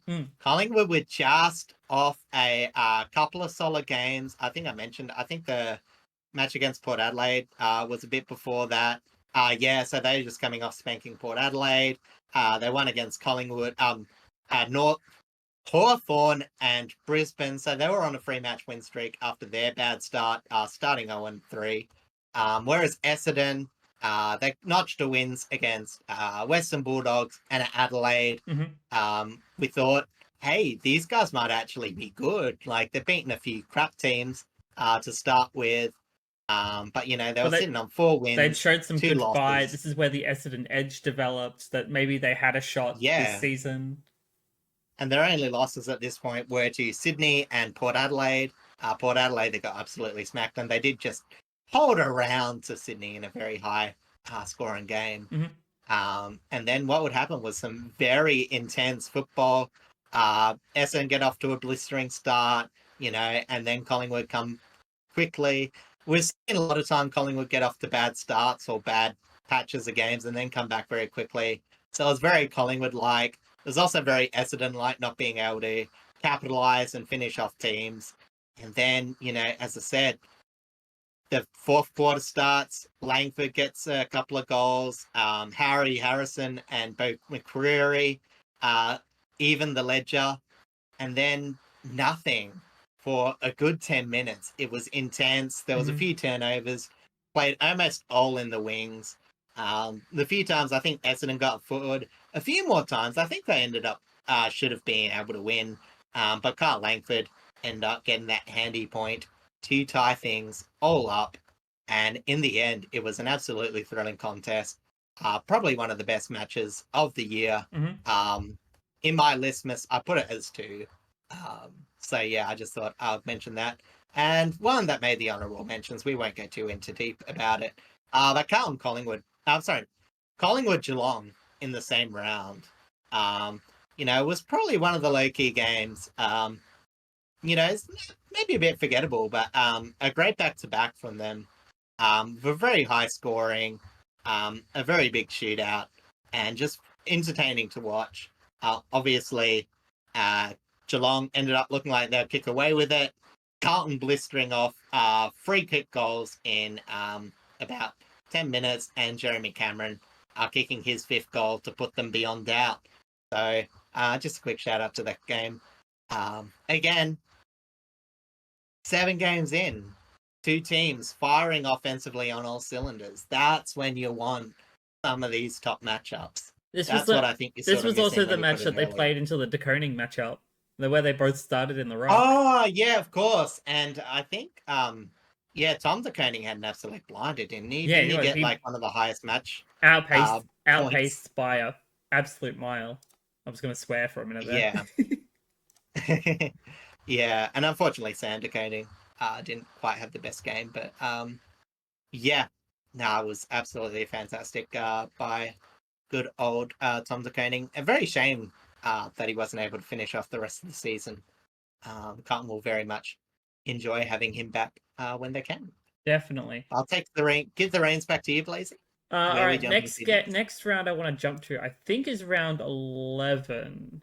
Yes, it is round 11. The Dreamtime clash between Richmond and Essendon. I was on a plane back home from Canada, so I completely missed this game. You had to cover it for me. But as far as I'm aware, it was there was some fight from us, for the most part, up until, like, pretty much up until the very end. Like, you can see the match timeline here. It was very up and down. Essendon had massive leads. Richmond were able to come back multiple occasions. And then we just ran out of gas right at the end for Essendon to be able to take it. But, like, that was... Even though, obviously, I didn't see the match at all, when I landed, I checked it. But that's probably the moment that I really knew that we had the team to be able to at least take it to the stronger teams. Because at the time, Essendon was still touted as having this edge, being able to possibly make a final run. That would have been top 4 at the time. Yeah, 100%. And that despite all of our injuries, because I'd still kept up. When I was over in Canada, you might audience, you might remember this. I somehow tipped like almost 2 perfect rounds in a row whilst on the other side of the country, on the other side of the world, which was amazing. Don't know how I did that still. Pretty sure I was stuffing around. I was not doing well at that point of the season.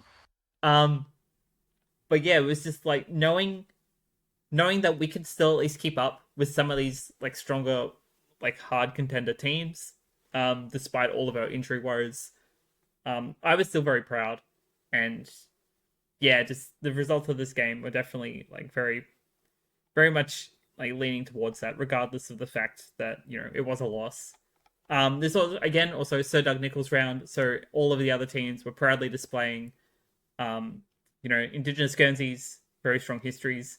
I want to shout out the game between GWS and the Cats down in Geelong. Yes, I remember that. That was the game where, who was it for GWS? Young defender.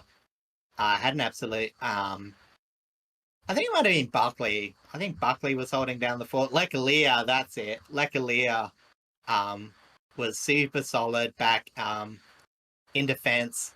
They were just holding on.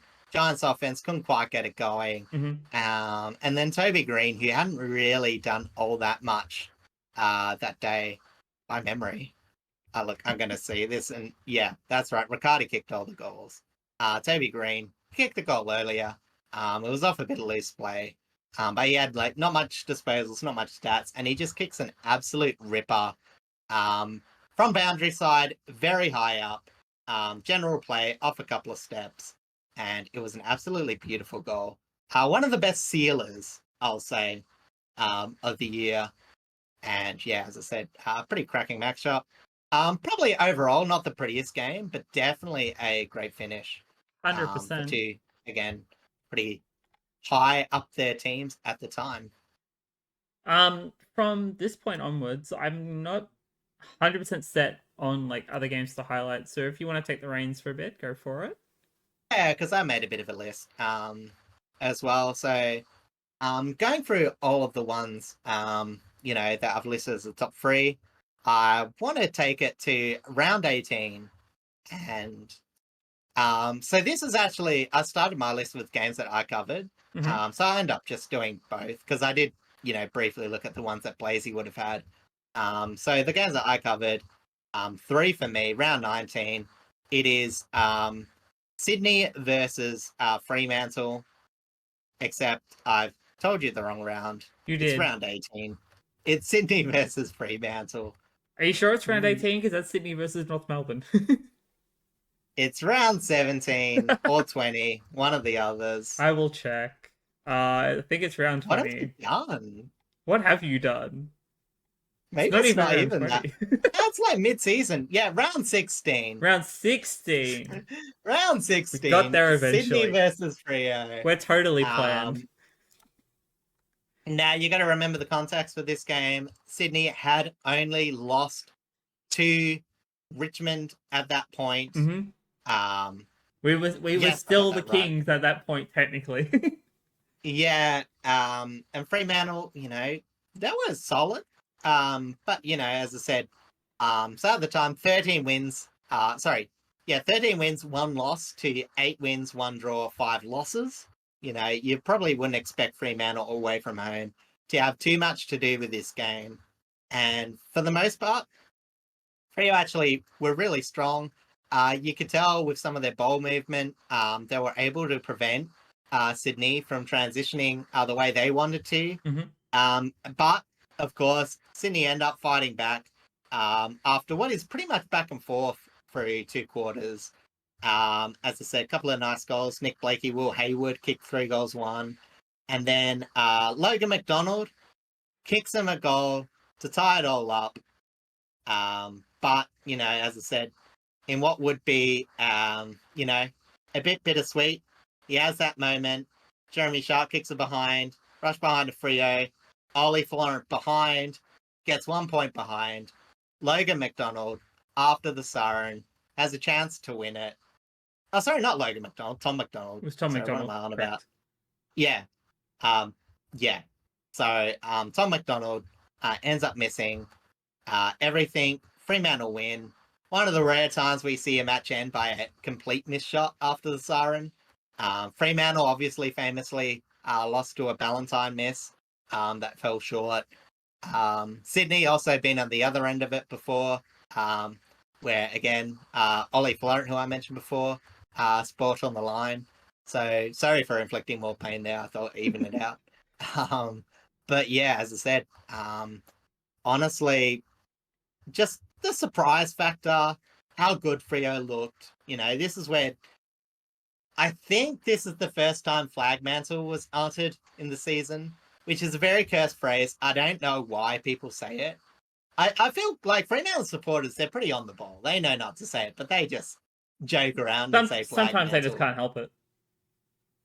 Yeah, well, I never really think they believe their own hype too much, but you know what I mean? It's like, once they said it, it's like, we might as well say it. We believe in flag mantle, but definitely the media went on a bit early. But they did look great at this point in the season, and it was a very enjoyable match to watch. Very high scoring, up and down game, and it just looked like two heavyweights slugging at it. Absolutely. It was a very thrilling game to watch because I remember watching this through and it was, my God, it was insane. Just that final quarter alone. Yeah. So anyway, so as I said, I'm not going to go in like the full order I put it on before. But next round, the back-to-back games, I'm thinking it's next round. I've got it written as round 19 in my notes. So I'm assuming it's 17 here. Are you looking at St Kilda Sydney? No, I'm not. That's another game. We'll talk about that later. Maybe this game is round 19. What game are you Oh looking my for? God, what have I done? Yes, Yes, this game is round 19. It's Brisbane, Sydney. Yes, there it is. We're good. Go on. Yeah, so this game, probably not quite as clean as the Fremantle game. Brisbane get off to a really big lead, start faffing around a bit, kick a few behinds, and sort of let Sydney back in. But someone who would make his name known in the final series for the back half of the season, Calamachi, scoring the winning goal for Brisbane. It was a very big stoppage game. It was two heavy set midfields coming at it. But the context for Brisbane is at this point, they were on the cusp of getting really back into form. They were 10 wins, 1 draw, 6 losses at this point, after starting with, what was it, 1-6? 0-5, I think, at one point. Yes. Anyway, so they had some behemoth wins, all against pretty middling sides up at this point. But then to, take Sydney and go, yeah, we're actually a real threat. We are looking to dominate. And yeah, as I said, Sydney looked a bit shaky. It was the first time, as I said before that, the game I accidentally showed you, obviously had that loss to St Kilda, rebound against North Melbourne. But as I said, sort of left a lot of question marks for Sydney. But, as I said, this, it was another case of Sydney so start and then coming back. As I said, getting the lead in the third quarter, but Brisbane just staying strong for their season, open up top 4 chance. They didn't make it, but, as I said, in terms of what they were looking to do, going from this bottom 4 team earlier in the season to a possible top 4 team, as I said, was absolutely insane. And it's probably why, even though it wasn't the cleanest game, I still mentioned it in some of the best games you've covered. So. Yeah. There was definitely quite a few of them. We'll jump back over to that Sydney and St Kilda game because again, that was also massive at the time. Do you mind leaving that for a tiny bit? Yes, actually. I do actually have it in another list. All right, yeah, we can leave that then. Yeah, well, I was just going to say, to wrap off the best games, I think we just jump into finals from here. Yeah, we can do that. Yeah, because it's the two finals games we haven't talked about that were absolutely fantastic. We'll start off with Sydney versus GWS. Yes. Yeah, what a game. What a game. So I didn't actually put this in. No, yes, I did. I'm sorry. Yeah, sorry, no, I was thinking of the other one. The other GWS game.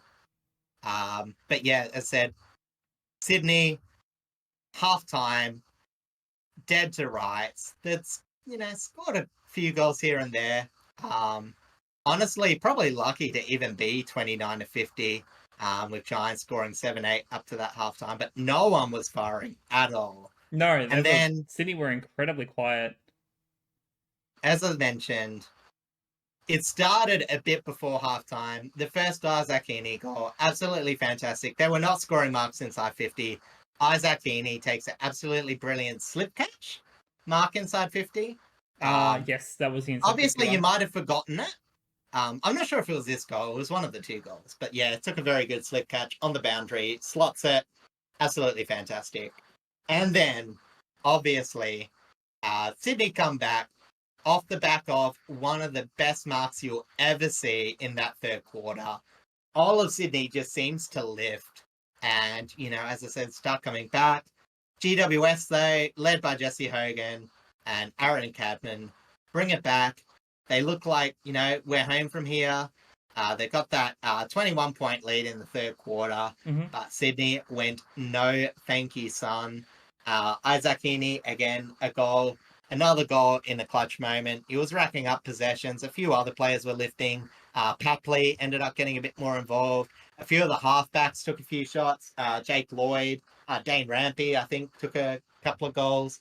And then finishing it off, someone who was quiet all day, looking to be probably one of the least valuable performers on field. Joel Amati kicks a goal out of nowhere, does the one thing, gets Sydney in front, and secures them a victory. GWS, as I said, you know what? I wasn't going to talk about it just because I was limiting my list, but, would end up, as we all know, going out in straight sets, losing to Brisbane next week, which we'll talk about now. Yeah, may as well. We're already might here. as well. As I said, you're looking at the score win. Get up to an absolutely fantastic lead, and at one point get to what is it? It's about 45 points. 45-point lead. Yeah, 45 points. Yeah, with the Lockie Ash goal. No way anyone thinks Brisbane's coming back from here. But very quickly after that, Kyle Lohman, providing a lot of fast pace in this game. I think he had a pretty fantastic game. Kicks a goal, and then just a flurry, which brings the match back to just over 10 points. GWS, again, like the match before, get a couple back. Jesse Hogan, 5 goals. Opening goal, Toby Green, 4th quarter. We're up to 30 points in the last bit of time gone. 2 minutes, but still a bit of time. What can go wrong? And the answer is the Giants defense. Yes. Dane Zorko, absolutely fantastic. Joe Danaher, what a game from him. 4 goals, 1 behind. Two of the finals goals to bring him in front. One was that really long one from the boundary. It was an absolute kick-inner. So, yeah, and I said, just a mammoth comeback. I said a lot of players looked dead in the water. Honestly, I think, as I said, as much as, I can't even remember, who did I give goats to this game? Was this the one where Buckley and... No, it can't have been. No, that was the other two. Yeah, that was the other two. I'm pretty sure I gave the votes in this game, I think. Yeah, that would be right. Yeah, I think it was like players like Ashcroft. I think Neil got a couple. Zorko. Yeah. Yeah, as I said, obviously Joe Danaher, how could I forget? I think he gave him some points. So, yeah, as I said, some big name players. Obviously, Tom Green racked up the disposals for GWS. 33 touches, 10 clearances, 21 contested. It was a massive game from him, despite the loss. Yeah. Jesse Hogan as well. Also the marks inside 50. I remember him. I think of his 8 marks, I think 6 or something like that were inside 50. That sounds about right. So, yeah, as I said, absolutely the game. On the big game, James Peatling. His quietly fantastic final series. Probably gone on the radar due to the fact they went out in straight sets. Yeah. So, yeah. Just to finish it off, we'll switch it over to the prelim. Honestly, I think the best game of the year. I'm not sure what you think, Blazey. In terms of Geelong Brisbane game? Ability. Geelong Brisbane, yeah. Pretty free flowing. Again, like most of the other encounters, a very seesawing affair. Not quite as big a deficit as the games beforehand, but it was really just after halftime, Geelong clamping on them, get 25-point lead, and then Brisbane just in one quarter erase that deficit, and for it to just go up and down in that last quarter was absolutely thrilling. It looked over when Logan Morris and Calamachi especially had an absolutely fantastic game, looked good. Then Ollie Henry kicked 2 goals, 4 goals, 1, absolutely fantastic game. But yeah, as I said, it was pretty much, some of the looseness early on from Brisbane allowed Geelong some really easy goals. Then they fight back. But honestly, it's such a back and forth affair. It was high flying offense, but their defenses were just good enough to not allow both teams to get exactly what they wanted. Yeah. And I think this is an example where offense can still shine. And but as I said, defense really somehow it tends to win you the games. Remember Starcevic, I think, was pretty good this game as well. Froggy Lester, by memory. And as I said, there were just a lot of really good performers. A lot of big goals too. Was this game where I can't remember. No, okay, yeah. Sorry, I'm thinking of that was the grand final where both Kyle Herman and Kalachi kicked absolute bags. Yes, correct. Yeah. I don't even think Geelong letting this game slip was the biggest talking point. I think the biggest talking point from this game was Oscar McInerney getting injured and what that would do to obviously Brisbane's ruck choices going into the grand final, which obviously we all now know the answer. But at the time, it was a very big question mark. Yeah, and exactly. And even on the opposite side, if Geelong managed to win, Max Holmes, he was out due to an injury, and he would have missed the next week. So, two very key players missing. So it was just one of those games where it seemed Pyrrhic. Like, it seemed like, a win at what cost? But as I mentioned, and I'll probably mention it in a tiny bit, as I said, it just happened to be the fact that the winner of this match would be Brisbane, and they would emphatically win the grand final. Absolutely. And again, we've talked at length already about how crazy that grand final was from Brisbane and how rough Sydney looked. So we won't get too much into that. But just seeing the run that Brisbane had throughout the finals campaign, especially going against teams that had them very early on. Well, I wouldn't say Geelong, not so much. Geelong mostly took their fight in towards the end of the second quarter, start of the third. But for Brisbane to just always come back, put on massive offensive plays, huge defensive work from their back line, and just everything to just gel perfectly when it needed to. It's an insane run. Exactly. Nah, as I said, it was one of those things where it's like, on paper, it doesn't look like the cleanest, but again, in a finals, you expect a few more behinds, but these teams were absolutely gunning. As I said, it wasn't exactly like their defenses were that terrible. As I said, it's just these teams were such high-powered offense that they were both able to find moments where they would get back into the game, lose control of the game. But, when you have the caliber of these teams, you almost expect to lose portions of the game because they're just too good. Yeah. And, we saw that sort of offense was pretty much the center point to the grand final. Yeah, it really was. You might even think, maybe if the Cats won, they probably would have been a fair chance to beat Sydney like Brisbane did. But sliding doors, not to be. Sliding doors, hindsight's 2020. But honestly, I think even if Geelong had played in the grand final against Sydney, I think Geelong would have beaten them. I think because of what we saw coming out of Sydney, even from the game that they played in their own prelim. Granted, Port, in Port's case, I think Port had a really, really hard match against Hawthorn that week prior. So it would have been a lot of sore bodies and a lot harder of a game to play. But in saying that, I think Sydney might have just taken it maybe a little too easy and just took their foot off the gas a little bit. And I think both Geelong and Brisbane would have jumped them. Granted, Brisbane did, as we saw, but I think Geelong would have jumped them as well. As I said, I still maintain at the time, I don't think it was Sydney necessarily putting off the gas. I just think, and this is an indictment on Port, it's just they weren't tested enough. As I said, they had flaws in their team. It's just Port were doing nothing to expose that sort of thing. And I'll concede, I think Port would have got absolutely spanked if they somehow managed to get through. Obviously, it's a bit clear because they didn't even get through the step before. But yeah, I don't really think Port had too much of a shot in finals. It was just if enough things click together, maybe you hope, because you have to have a few good things going if you make the top 4, Absolutely. especially getting top 2. But yeah, as I said, it just really didn't for Port Adelaide. A lot of their weaknesses got exposed, and when your forward line's that bad, yeah, it's got the exposure.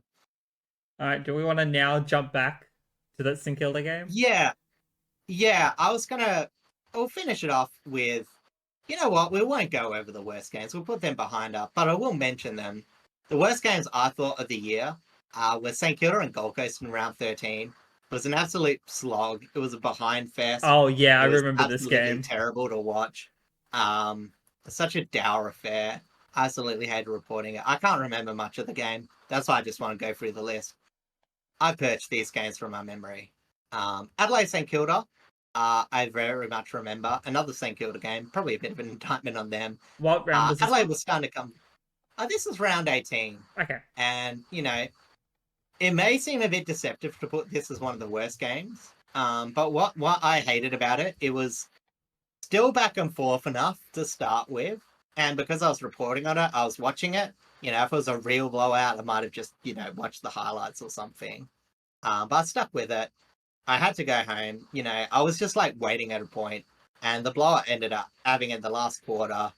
You didn't even get a close game out of it. That's what the insulting thing was. Adelaide ended up blowing him out, but it was very late. Felt a bit junk time, but yeah, as I said, it was just an awful game of offensive football.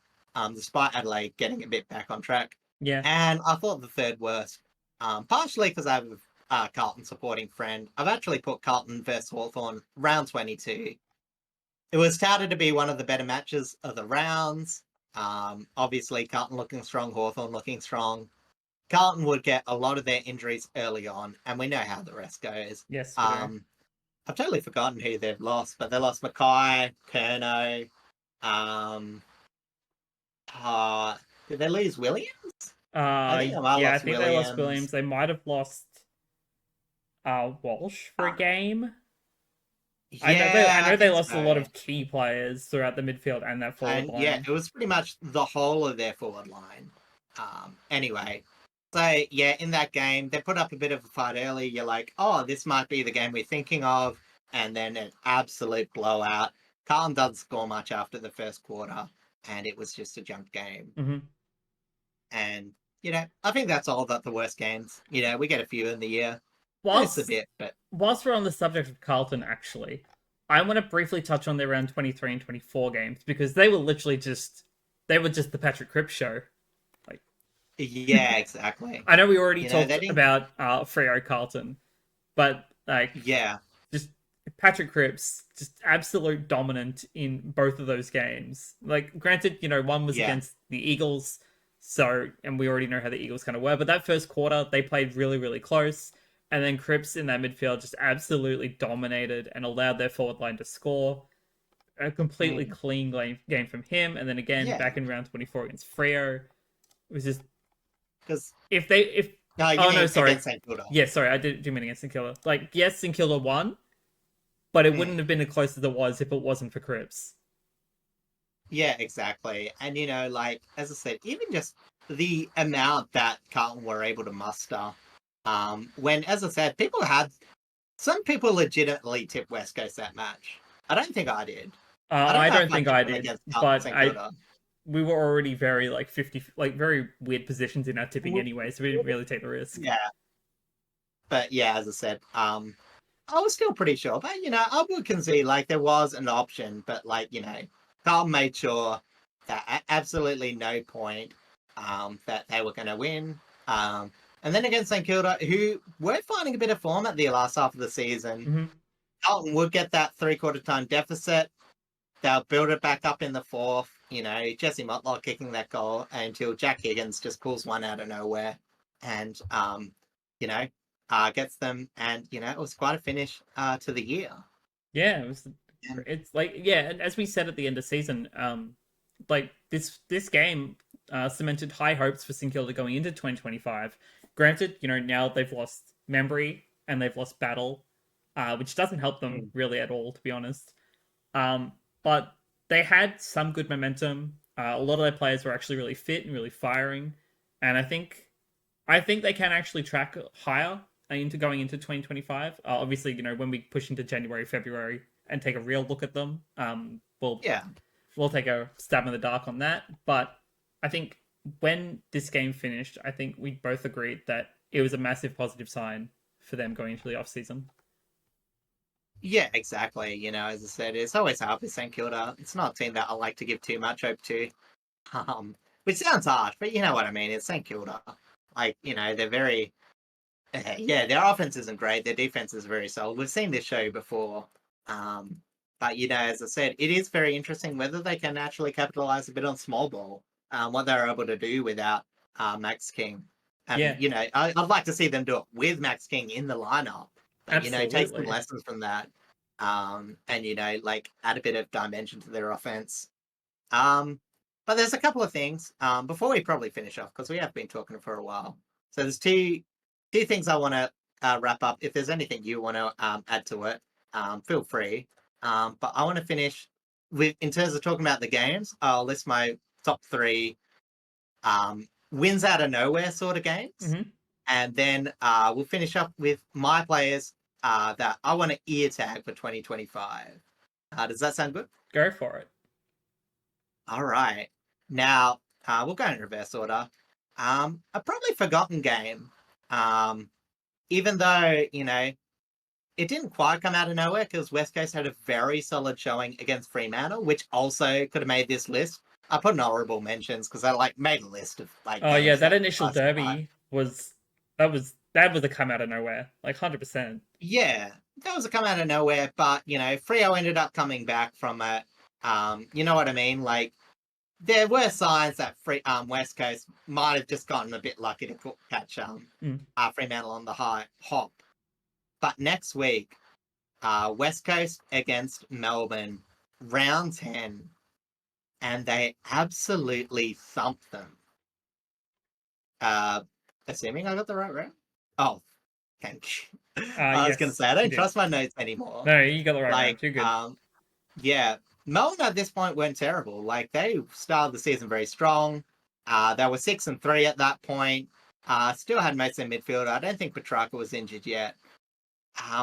But their midfield laid an absolute egg. They got dominated. Harley Reid, very big showing by him. I think this is one of the ones where he kicked one of his goals of the year. Oh, sorry, no. Yes, it was, because Petrarca was the one chasing him when he got it from the middle. Yeah. So this is the goal of the year game. Did he win goal of the year? I can't remember. I can't remember. I think it was, yeah. It wasn't that exciting. But no, the goals of the year this year weren't very good. No, but the other thing about this game that sort of, I think, also elevates it in the WTF category is I'm pretty sure this was the Jake Waterman breakout game. Yes. 5 goals against Melbourne. After seemingly being forgotten for most of Victoria, a few WA players, just because it's a big name. Well, obviously, family history name is what I meant by that. And, just sort of know a bit more about the Eagles. Know that he can offer a bit, but never really got to be that big a part of Eagles' forward line, especially with all the focus being on Oscar Allen. Mm-hmm. But he looked absolutely unstoppable against one of the best defenses in the comp. Actually, no, that's right. He kicked 6 the week before, and I remember saying this, against Melbourne's defense, he won't be able to kick 6 again, and then he kicks 5 just to be cheeky. So I was technically right, technically true, but wrong completely at the same time. Anyway, so yeah, so again, you may have forgotten about this game. West Coast, admittedly, didn't capitalize a lot after this. They went in a bit of a hole afterwards, to be quite honest. But yeah, as I said, the other one, I won't talk about it too much. Whilst we're on the topic of Melbourne, do you happen to have the Freo Melbourne game in Alice Springs in your list? Ooh, I didn't, but honestly, it's because I forgot about that second one. Because, yeah, that was the comprehensive flogging. Melbourne after the bye. Yeah, it was. Again, I think they'd lost Petrarca, but they were looking to still be, fairly with it. Round 14, maybe? Round 12. I found it. Okay, round 12. Yeah, so again, they'd still had a decent record. Yeah, I think they had the early bye, came off maybe it was Freo, I can't remember. And Freo at this point, people were still relatively taking them seriously. So again, I don't think in terms of like expectations, this, this is probably why I didn't put it in the WTF. But honestly, the amount they absolutely spanked them by 49 to 141, and just Fremantle scoring 141 in general is just something you don't expect. They're not, even this year, like they weren't the best forward line. They even suffered a bit later in the year, not being able to convert. They did. But again, goals by Josh Tracy. Jai Amos had a rare day out in a pretty bit of a lean season than what he would have liked. Luke Jackson featured quite prominently. Fast Freddy kicks a couple of goals. And, as I said, it was pretty much all over by the second quarter. Hell, even the first was okay. It was just, Fremantle kicking accurately, Melbourne not kicking accurately. And then it was just all downhill from there. Yeah, it was at the time, I think most of us kind of still lent on Melbourne to kind of still be incredibly solid. Again, they had only just lost Petrarca and Lever, so there were a little bit of doubts, especially in that back line. But we thought, Stephen May had enough experience, and we thought that maybe he would still be able to rally the back line, at least quell Amos at least. But yeah, it didn't happen at all, and Freo absolutely just blitzed them. Yeah, Sonny Walters also kicked a bag of 3, so it wasn't just the tolls, it was the small cell getting away from him too. Yeah, that's right. Oh no, Petrarca was playing. It was? He just, 26 disposals. Oh, okay, must not have been the injury just yet. Might have been the week after. It was against Collingwood, wasn't it? Yeah, it was. It might have been like a week or two after. Yeah. Anyway, Christian Salem started playing in the middle. I think Oliver was just, again, in a really bad form. He kicks 19 disposals, 1 goal, but not much of a factor. Yeah, I think they were just experimenting at this point. But yeah, no, it's definitely a game that's worth mentioning.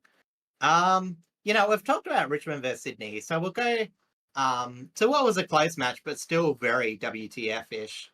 North versus Collingwood. I didn't write this game, the round, so we're going to have to find it again. But this was the game where North got up to that amazing lead against Collingwood, only to botch it in the last quarter. Do you have any memories when that was? It was 16th of June, so it was after round the 16. bye. 14. 14. There we go. 118 to 119. I don't think you'll see I remember this. Point game. I remember how up and down this was. Yeah, because North absolutely got off to a blistering start. Opening quarter, 49 to 14. Second quarter, 14 to 86 to 6 to 38. And then 110 to 79. So even though Melbourne's still kicking 4 goals, Collingwood got the 6 goals in return. And then North would only kick 1 goal to Collingwood's 6 goals 4. So, it's what we said. North Melbourne's defense, as good as their offense can be, sort of always kept them in the match. But man, just having the whole AFL landscape behind you, everyone's heard this really big blowout. They're like, what the hell? How's this happening? So you might watch for a little bit, turn it back off. Then, somewhat your mate probably cut messages if you're in like a group chat or something. And it's like, hey, North Melbourne's like Collingwood's actually getting quite in this. And you're like, no way. But yeah, sure enough, they get back in it. And it was just such a shame.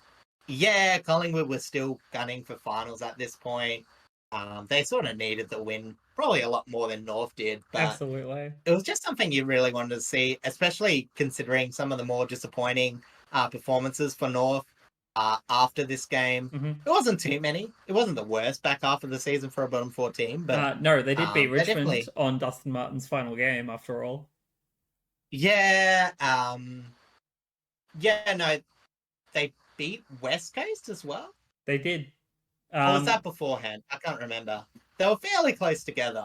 Yeah, And they they were like traded. only like a week or two apart, I'm pretty sure. Yeah.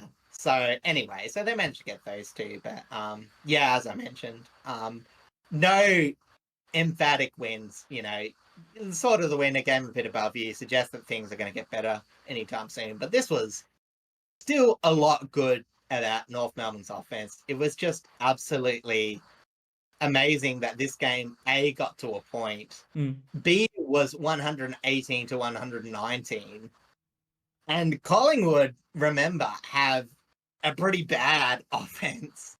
Yeah, at Like, this point, they weren't it was not exactly. pretty at all. Yeah, exactly. So, for them to come back, I'm assuming Bobby Hill. Yeah, Bobby Hill, 4 goals, 5 goals, probably dished out a It was few. mostly their midfield that lifted in that second half. Like you see, like I'm just Yeah, going through the timeline, and you see a lot of Dacos in there, see McCreary in there, Pecos side in the bottom in second half. there. Because he was tagged pretty well in the first half, He but then was. they moved the tag off him, and then he sort of just came off the change. It was one of the weirder coaching moves I'd ever seen. I don't want to say it did lose them, but definitely it's sort of weird for how defensive that North sort of got at that point. Like, to also do a non-defensive move of taking off the tag. I didn't really understand it at the time. I still don't. Yeah, agreed. But yeah, as I said, this was just, sort of a very weird game.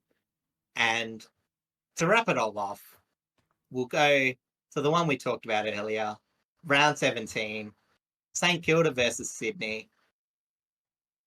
It was a game. At this point, sure, Sydney had lost 2 games in a relatively close amount of time. But this was against Brisbane, who were coming back, and Fremantle that looked very reasonable, at this time of year, just before they had the string of close losses. Mm-hmm. So, very respectable still. Against St Kilda, just lost Max King, nothing going in their midfield, which matched up against St Kilda, Sydney's midfield. You would expect to just blow them out of the water. And yet, throughout the whole game, they just sort of, I need to look at the timeline. Yeah, that's right. Sydney, they kept in for the first half, and Sydney just gets to an absolute air. Away. Exactly. Nearly 30-point lead.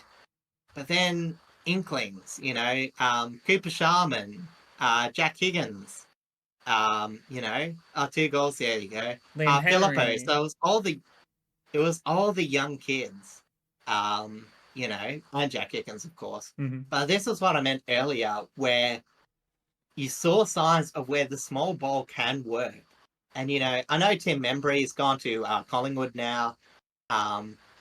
Obviously this might be a thing where they're like, hey, we'll lose Tim Membry, but we just won't play that like a 2 forward line, a 2 tall forward line, or sorry, 3 tall. Like, because, obviously their production from Membry, Caminiti, and Max King, and even arguably Machida Owens, who had a brilliant year beforehand and sort of a quiet one this year. Mm-hmm. It wasn't adding to a lot of goals, but what they were able to show from this game, was absolutely amazing. But yeah, again, one of the few times to actually, because it didn't happen all that much. Once Sydney got leads, they didn't tend to let go of them. No. Often a couple of the other leads were come from behind where they had really slow starts. Yeah, that's correct. Because again, they were known as the slow start team. They would play teams close in that first quarter, and then would just blow them away going towards the second half. Exactly, and just for St Kilda to come back. And I remember this because I was house sitting. I was going somewhere. I don't think I was heading home, but I was off somewhere. But, it was at this time I was looking at this game, and, it was like that awkward moment where I had to head off for a bus. And it was like right at the very end of the game. I almost missed it because I was going to watch the game, but I was like, oh, I'll take it with me. I won't get too distracted. But yeah, as I said, it was just like trying as hard as I can to follow this game. I think I had the radio, so I didn't miss the bus, but I ended up seeing the final bits of play. And yeah, it was insane. And, once St Kilda got in front, like they held on for so long. It was like 20 minutes almost of holding a 1-goal lead. And, it just showed how powerful that defense could also be. Wilkie, I think, had a very fantastic game. I'm pretty sure Battle also was very solid. Even the injury to Dougal Howard, that happened during the game. That was towards the end. That was blood rule primarily. Oh, was it? Yeah, I got it on the match feed. Oh, that wasn't what I was thinking of then. So never mind that. But yeah, as I said, very, very weird. But very, very, yeah, as I said, it set the tone for Sydney, having a few question marks towards them, where I'd given the benefit of the doubt for the other two losses. But this is the game that made me look at Sydney in a different light. Even though, as I said, the positives of St Kilda were there, but it's still, they've got a bit to prove. A lot of it will be next season. But yeah, that was just one of the telling games for Sydney. But at the time, it was almost inconceivable that a result like that could happen. Yeah, it was absolutely crazy. We had no idea. Like, at the time, Sydney was still clear on top. Like, I think they were still 2 or 3 games in the lead. But just for them to lose to a team that essentially finished bottom 4 it was crazy. Absolutely. I've got a couple little tidbits that I wouldn't mind touching on just before we wrap up. Yeah, sure. So mine are all more off-season decisions. So obviously we have, I'm already blanking on the name. West Coast coach. Andrew McQuarter? No. Former West Coast coach. Oh, Adam Simpson. Yes, Simo stepping down. He basically got fired. Let's be real. But he stepped away from the game. He got a farewell game, and just got to at least celebrate with the fans for the good stuff that After he did do. Pretty slagged in the paper. Yeah, I don't know if you remember it. They put his win-loss record of the last 2 years on the back page after it was announced. You know how journos are. They can be assholes. I don't think I've ever seen anything that bitter. Like, normally you get a so long farewell. Like, it may be a pun at worst, but to have your last 2 years when you've had an otherwise pretty decent coaching record, that was just over the top. But yeah, so Simo stepped away. They signed Andrew McQuarter, former Richmond assistant coach, stepped in as interim coach when Dimmer left Richmond, then went over to, I think he went to either Essendon or St Kilda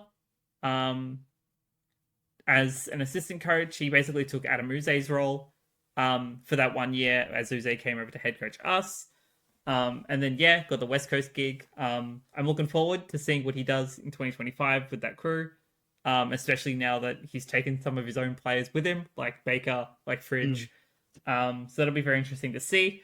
Other news, obviously, not one that is more super, super commonly well known, but if you're familiar at all with the GWS Giants social media team, you would know about Cooper Hamilton and the antics that he got up to, being their social media guinea pig. He was delisted due to injury and just never really playing the game. But I just wanted to highlight that because we all kind of loved what their social media team was doing with him. We thought it was all really great. Other off-season news. Obviously, all of these for North Melbourne, they've assigned in the off-season a bunch of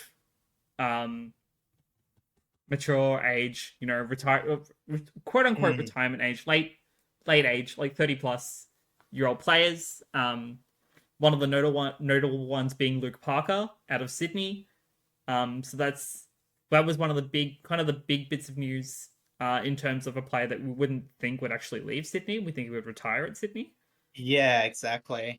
And also, I think to mention with that is North Melbourne's, in terms of off-season, the willingness to bank a bit on next year by trading away their first round pick to move up in the draft. So it'll be interesting to see if that actually capitalizes. I don't think it's the end of the world if they do end up busting. But it'll be really interesting to see on how North Melbourne choose to approach next year considering that they really need some wins, and I won't say they're like not trying this year, but I think the coach might put on a few more expectations. Oh, you'd like to Because hope they so. really just get a few more. Yeah, I know, but like sometimes you got to be real. Like sometimes you just like, well, we're gonna put like players in the best position for development. Like, you know, you might not look as critically as someone like Sheasel or Wardlaw. You know, while they're still young and learning, you know what I mean? McKercher, for that fact. Well, McKercher, like I mean, those players will still be, you know, walked through the game, but you know, your players like LDU, Cherry, you know, they're starting to be. We want week out, week in production, and not only that, we need your defensive areas of the game to be above to start actually getting function in this midfield. Yeah, absolutely. And, you know, it'll be interesting to see how that develops. They just need more support for Larky.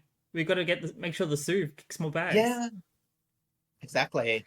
And honestly, it's not just Suv. There's a few other forwards that present a bit well. Oh, 100%. And I'll mention that in a tiny bit. But yeah, I'll let you finish off. And then like the last little bit of news that obviously we got a ton of Tassie news this year.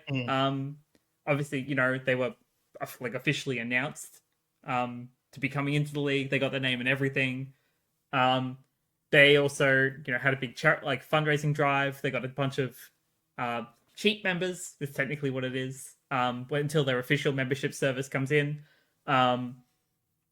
We got news on like what the stadium was going to look like, how much it was probably going to cost, where it was where it's going to be located, which I believe is in Launceston, and all sorts of big news about that. Obviously, we know that Brendan Gale is going to be their CEO. Obviously, Jack Rewalt, former Richmond greats, are going to be over there working full time on that as well.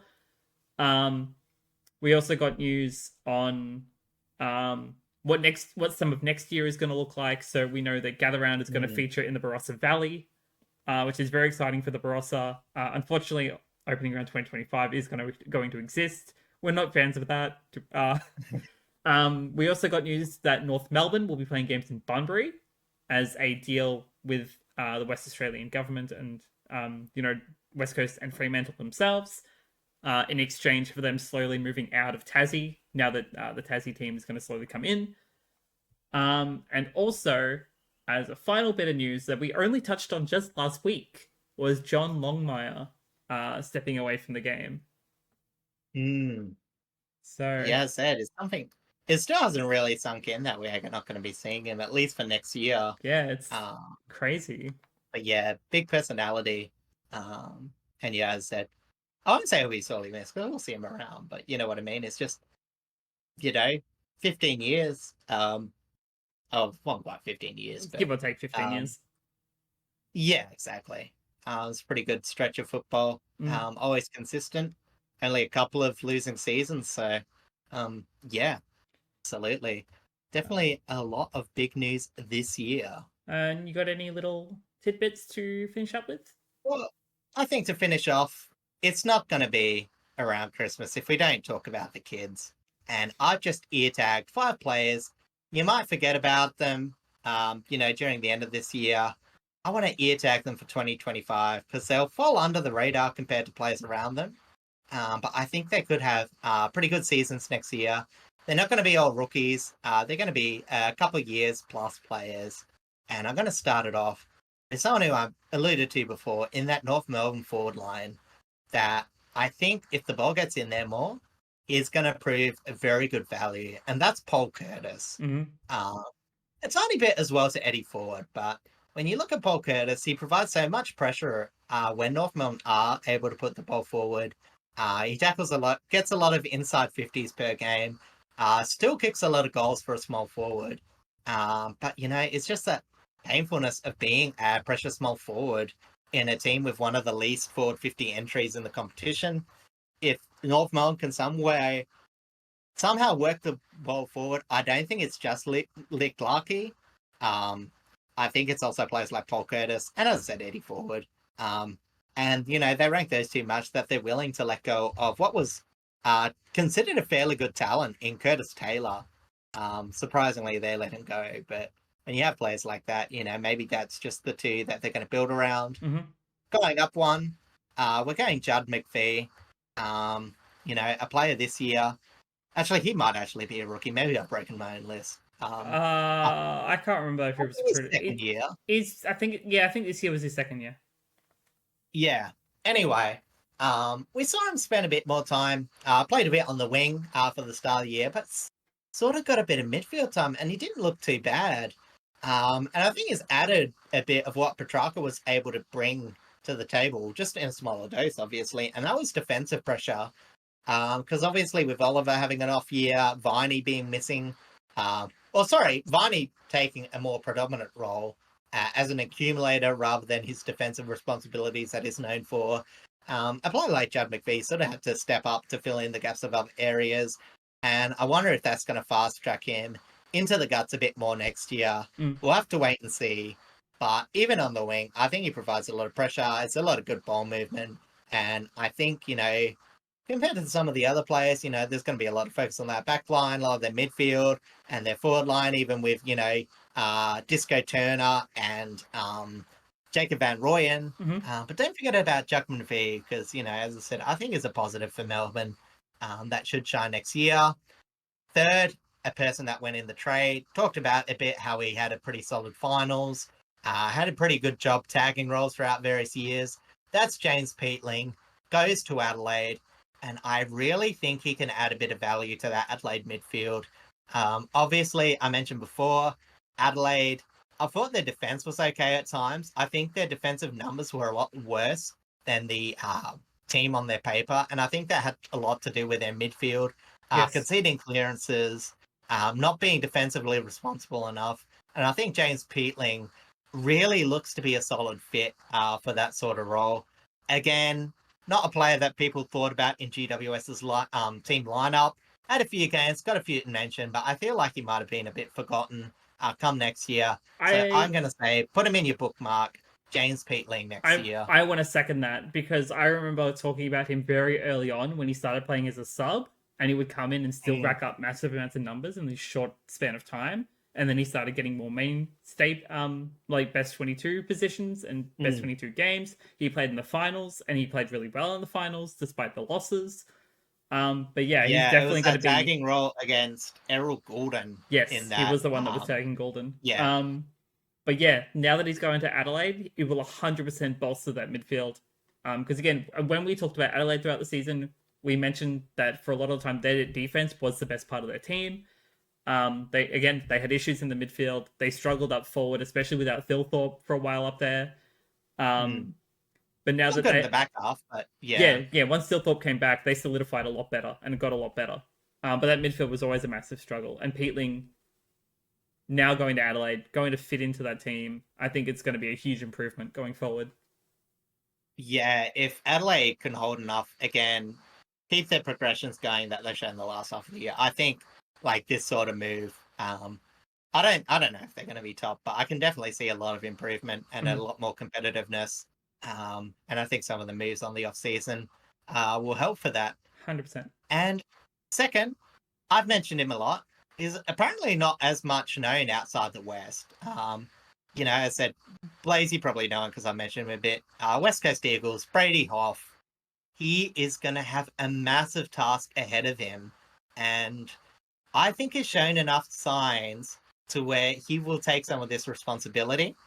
Obviously, with McGovern being the sole lockdown defender, Brady Hoff has to sort of lift. I think his intercept game will look to improve. I think McGovern, I don't think he'll be playing as loose. I don't think they can play him as loose next year, being the only real veteran for that Eagles back line. So, as I said, the players around him, Tom Cole, you sort of know where he sits. Also, Luke Edwards, probably a bit underrated still. Obviously, I haven't seen enough of him on the park, but he's shown to be an okay defender, just exposed when the ball's getting smashed down there. But Brady Hoff, I'm so impressed what he was able to do this year, and I really think that although I think the Eagles' defense is going to get creamed next year, I'm not really that optimistic about it. I think if they can at least get a win by making his role really defined, building his strengths, his ability to still be defensively responsible, but also go off, learning off McGovern, I think he's got a really good future ahead of him from a player that not many people would have been knowing about for the start of 2024, and only a few more would have put his name in this consciousness. Is there one more on that list? One more. Finish it off. We've talked about him before. For the Gold Coast Suns, it's Bodie Uland. Absolutely fantastic down back and on the flanks when he runs up. I think, again, like Brady Hoff, one of the biggest surprises was how defensively solid he was and how much from nowhere. Because second-year player, didn't really play much of his first season, few games here and there. He was, honestly, the fact that he was behind... Oh, who was that player from... Charlie Constable. So that's, he goes from being behind Charlie Constable in the pecking order to being a mainstay in their best 22. It was such a big lift. I still think not enough people know who he is, especially when you hear a lot of the Gold Coast talk. You hear a lot about Anderson, a lot about that midfield, a lot about Flanders, a lot about, obviously, the forward line with King, Walters, the return of Ethan Reid. But you got to be respecting Bodie Uland because he put in so much effort. Gold Coast backline, it performed okay. It's not going to be great next year, but if it can still be serviceable with the players it has in the backline, obviously Collins, Mac Andrews as well. That's another bit of news that we probably should have touched on. It's the massive contract that he signed. Oh, yeah. Look, I'm going to say they probably jumped the gun a tiny bit, but... Oh, no, I agree. You know what? He's exciting, and I think, so they've got to build on, establishing a core for defense, and I think, Mac Andrews, he can build around it. I think his intercept game is pretty good. He's shown a bit of versatility coming in the forward line. It's really just some of the one-on-one contests. He's got to be a bit more responsible at times. Got to learn when to come off a bit better. But when he comes off, it's so dangerous because it's good enough to get the ball most times. So he's got to learn the few moments where he's really got to hold solid. But that's where players where Bodie Uland is really invaluable because we saw games where he really held off other teams for good periods of times. He's my number one player to Eartagged. He could make a name for himself next year. Sure if he will, but definitely, him and even Closey. Yeah. Obviously, Blazey being a technical first year, I didn't put him on the list, but again, still flying under the radar, but very talented, and just keep him in your memory banks because I think they will have a fantastic 2025. 100%. I did not create my own playlist, I'll be honest. But obviously, I'm mostly just looking forward to seeing pretty much all of my Richmond boys have a decent shot at it next season. I'm not expecting much, and again, we'll talk about that when we go into our previews and stuff next year. But I just want to see them all get on the park and try and have a good time, have some good games. Win or loss, again, I just want to see them slowly improve again, build their cohesion back now that we've lost some key players and we have to kind of properly rebuild our structures. Hopefully, all of our injuries, or at least majority of them, do come back in full force. Obviously, those 6 ACLs really hurt. One player that I'm definitely looking forward to seeing come back out of those ACLs, apart from Gibkiss, of course, is Johnson Clark. I really love how he goes about his game, and I'm looking forward to seeing him come back in. But yeah, that about does us for 2024. So I think that wrapped up pretty comprehensively. Yeah, I think we did well. So thank you all so much for coming on this little journey with us throughout the 2024 season and 2024 as a whole. Again, this was this little passion project idea that I've had in my head for a couple of years. Yeah, and we're both lovers of the AFL, sport in general for the most part, although you definitely have your eye on other sports more than I do. But, I'm a tragic. Nothing wrong with that. But, we love the footy. We love talking about the footy. We love having more reasons to talk about the footy, and starting the podcast was definitely the big talking point of that, is to just give us a reason to chat more. Like we like, you know, we like talking about the footy in the Discord server that we have with our friends. But you know, getting to just do this every week and have a lot of fun doing it is something that means a lot to us. In terms of next year's plans, we may do an episode in January just talking about different sports. Like we'll do like an all sports edition or like a specific sport edition, whether it's cricket, whether it's whatever else comes up. We shall see. But then for the AFL itself, we'll probably come back in February, probably early Feb, and we'll do our previews and such then. But until then, I will still be streaming. I'm trying to stream at least like 3 days a week, including one on weekends, over on my Twitch channel, Blazey Ninja TTV. Otherwise, it's just Christmas planning and New Year's, and then a brand new year awaits us. Exactly. Yeah, as I said, it's always like this time of year. Like, I'm not too sentimental about the year changing. You know, years come and go for me. I'm not too fussed at my ripe old age of 30. But you know, as I said, one thing I do appreciate is, you know, getting to talk to your friends, getting to share. You know, you always go your separate ways, but you always catch up, keep in touch with each other. And, you know, as I said, eventually in Christmas, hopefully you can find a few people that you love and care about, spend a bit of time with them, and celebrate however you wish to enjoy it, whoever is close enough to your heart. So I hope everyone has a time to spend a bit with the people they love over the Christmas and New Year's break. I hope they get a bit of a relax from work if they're working. If they're not, I hope they're able to have some plans for next year, have some things to look forward to, and we wish you all the best. Absolutely. And just as a little teaser for the 2025 season, both from us and for the AFL in general, there might be a Blaze Cyric IRL recording session in the works. I have plans to be over in Perth at some point next year, both early on and again in around May, although my May plans will be a lot shorter than the earlier plans. But who knows? There could be an IRL podcast recording session in the midst. We will let you know on that. But again, and we will try our darndest to make it happen. Absolutely.